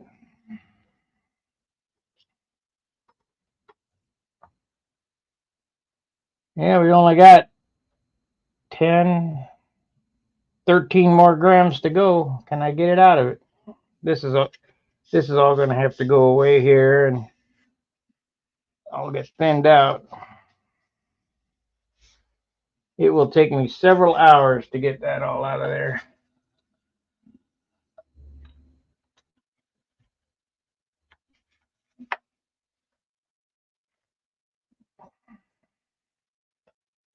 Ta-da! One cowl roughed in. Still got to be worked on. You know what? I missed that pencil in there.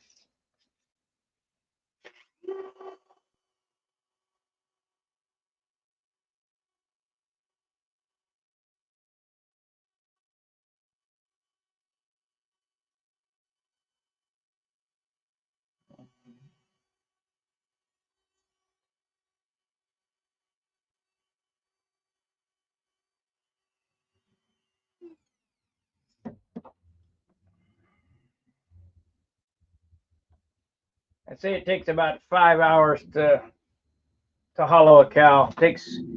I'd say this is an 8-hour job to make a cowl and make a nice one. It's 3 hours to rough it in on the outside and get it kind of basically sanded to shape, and about 3 hours to to get the holes cut and sand it out real nice and get her glassed up. So you're looking at 8-hour job. Need to get a back plate on there and see how true that runs. But it's all centered. I went from the center line of the prop shaft to the center line of that to the center line of the bolt back here, so it's all right straight, and that's pretty important if you want to. I mean, I've seen all kind of crook-sided stuff. Looks goofy. Looks goofy. Alrighty, I think that's going to end this stream. Maybe I'll be back later Saturday night, so we'll see what happens. I got to get some lunch. I really appreciate the super chat from Gary Sinclair. I'll make sure to give him recognition again. You know, super chats help so much. Plus, you get your name shown on the channel. I'm gonna star that. We'll make that a favorite up there, a pinned comment. Is that now? It's starred. There we go. Alrighty. Please like, subscribe, and share the video. And we'll see you on the on the next video. Fair winds, tight lines. See ya. Thanks, Terry.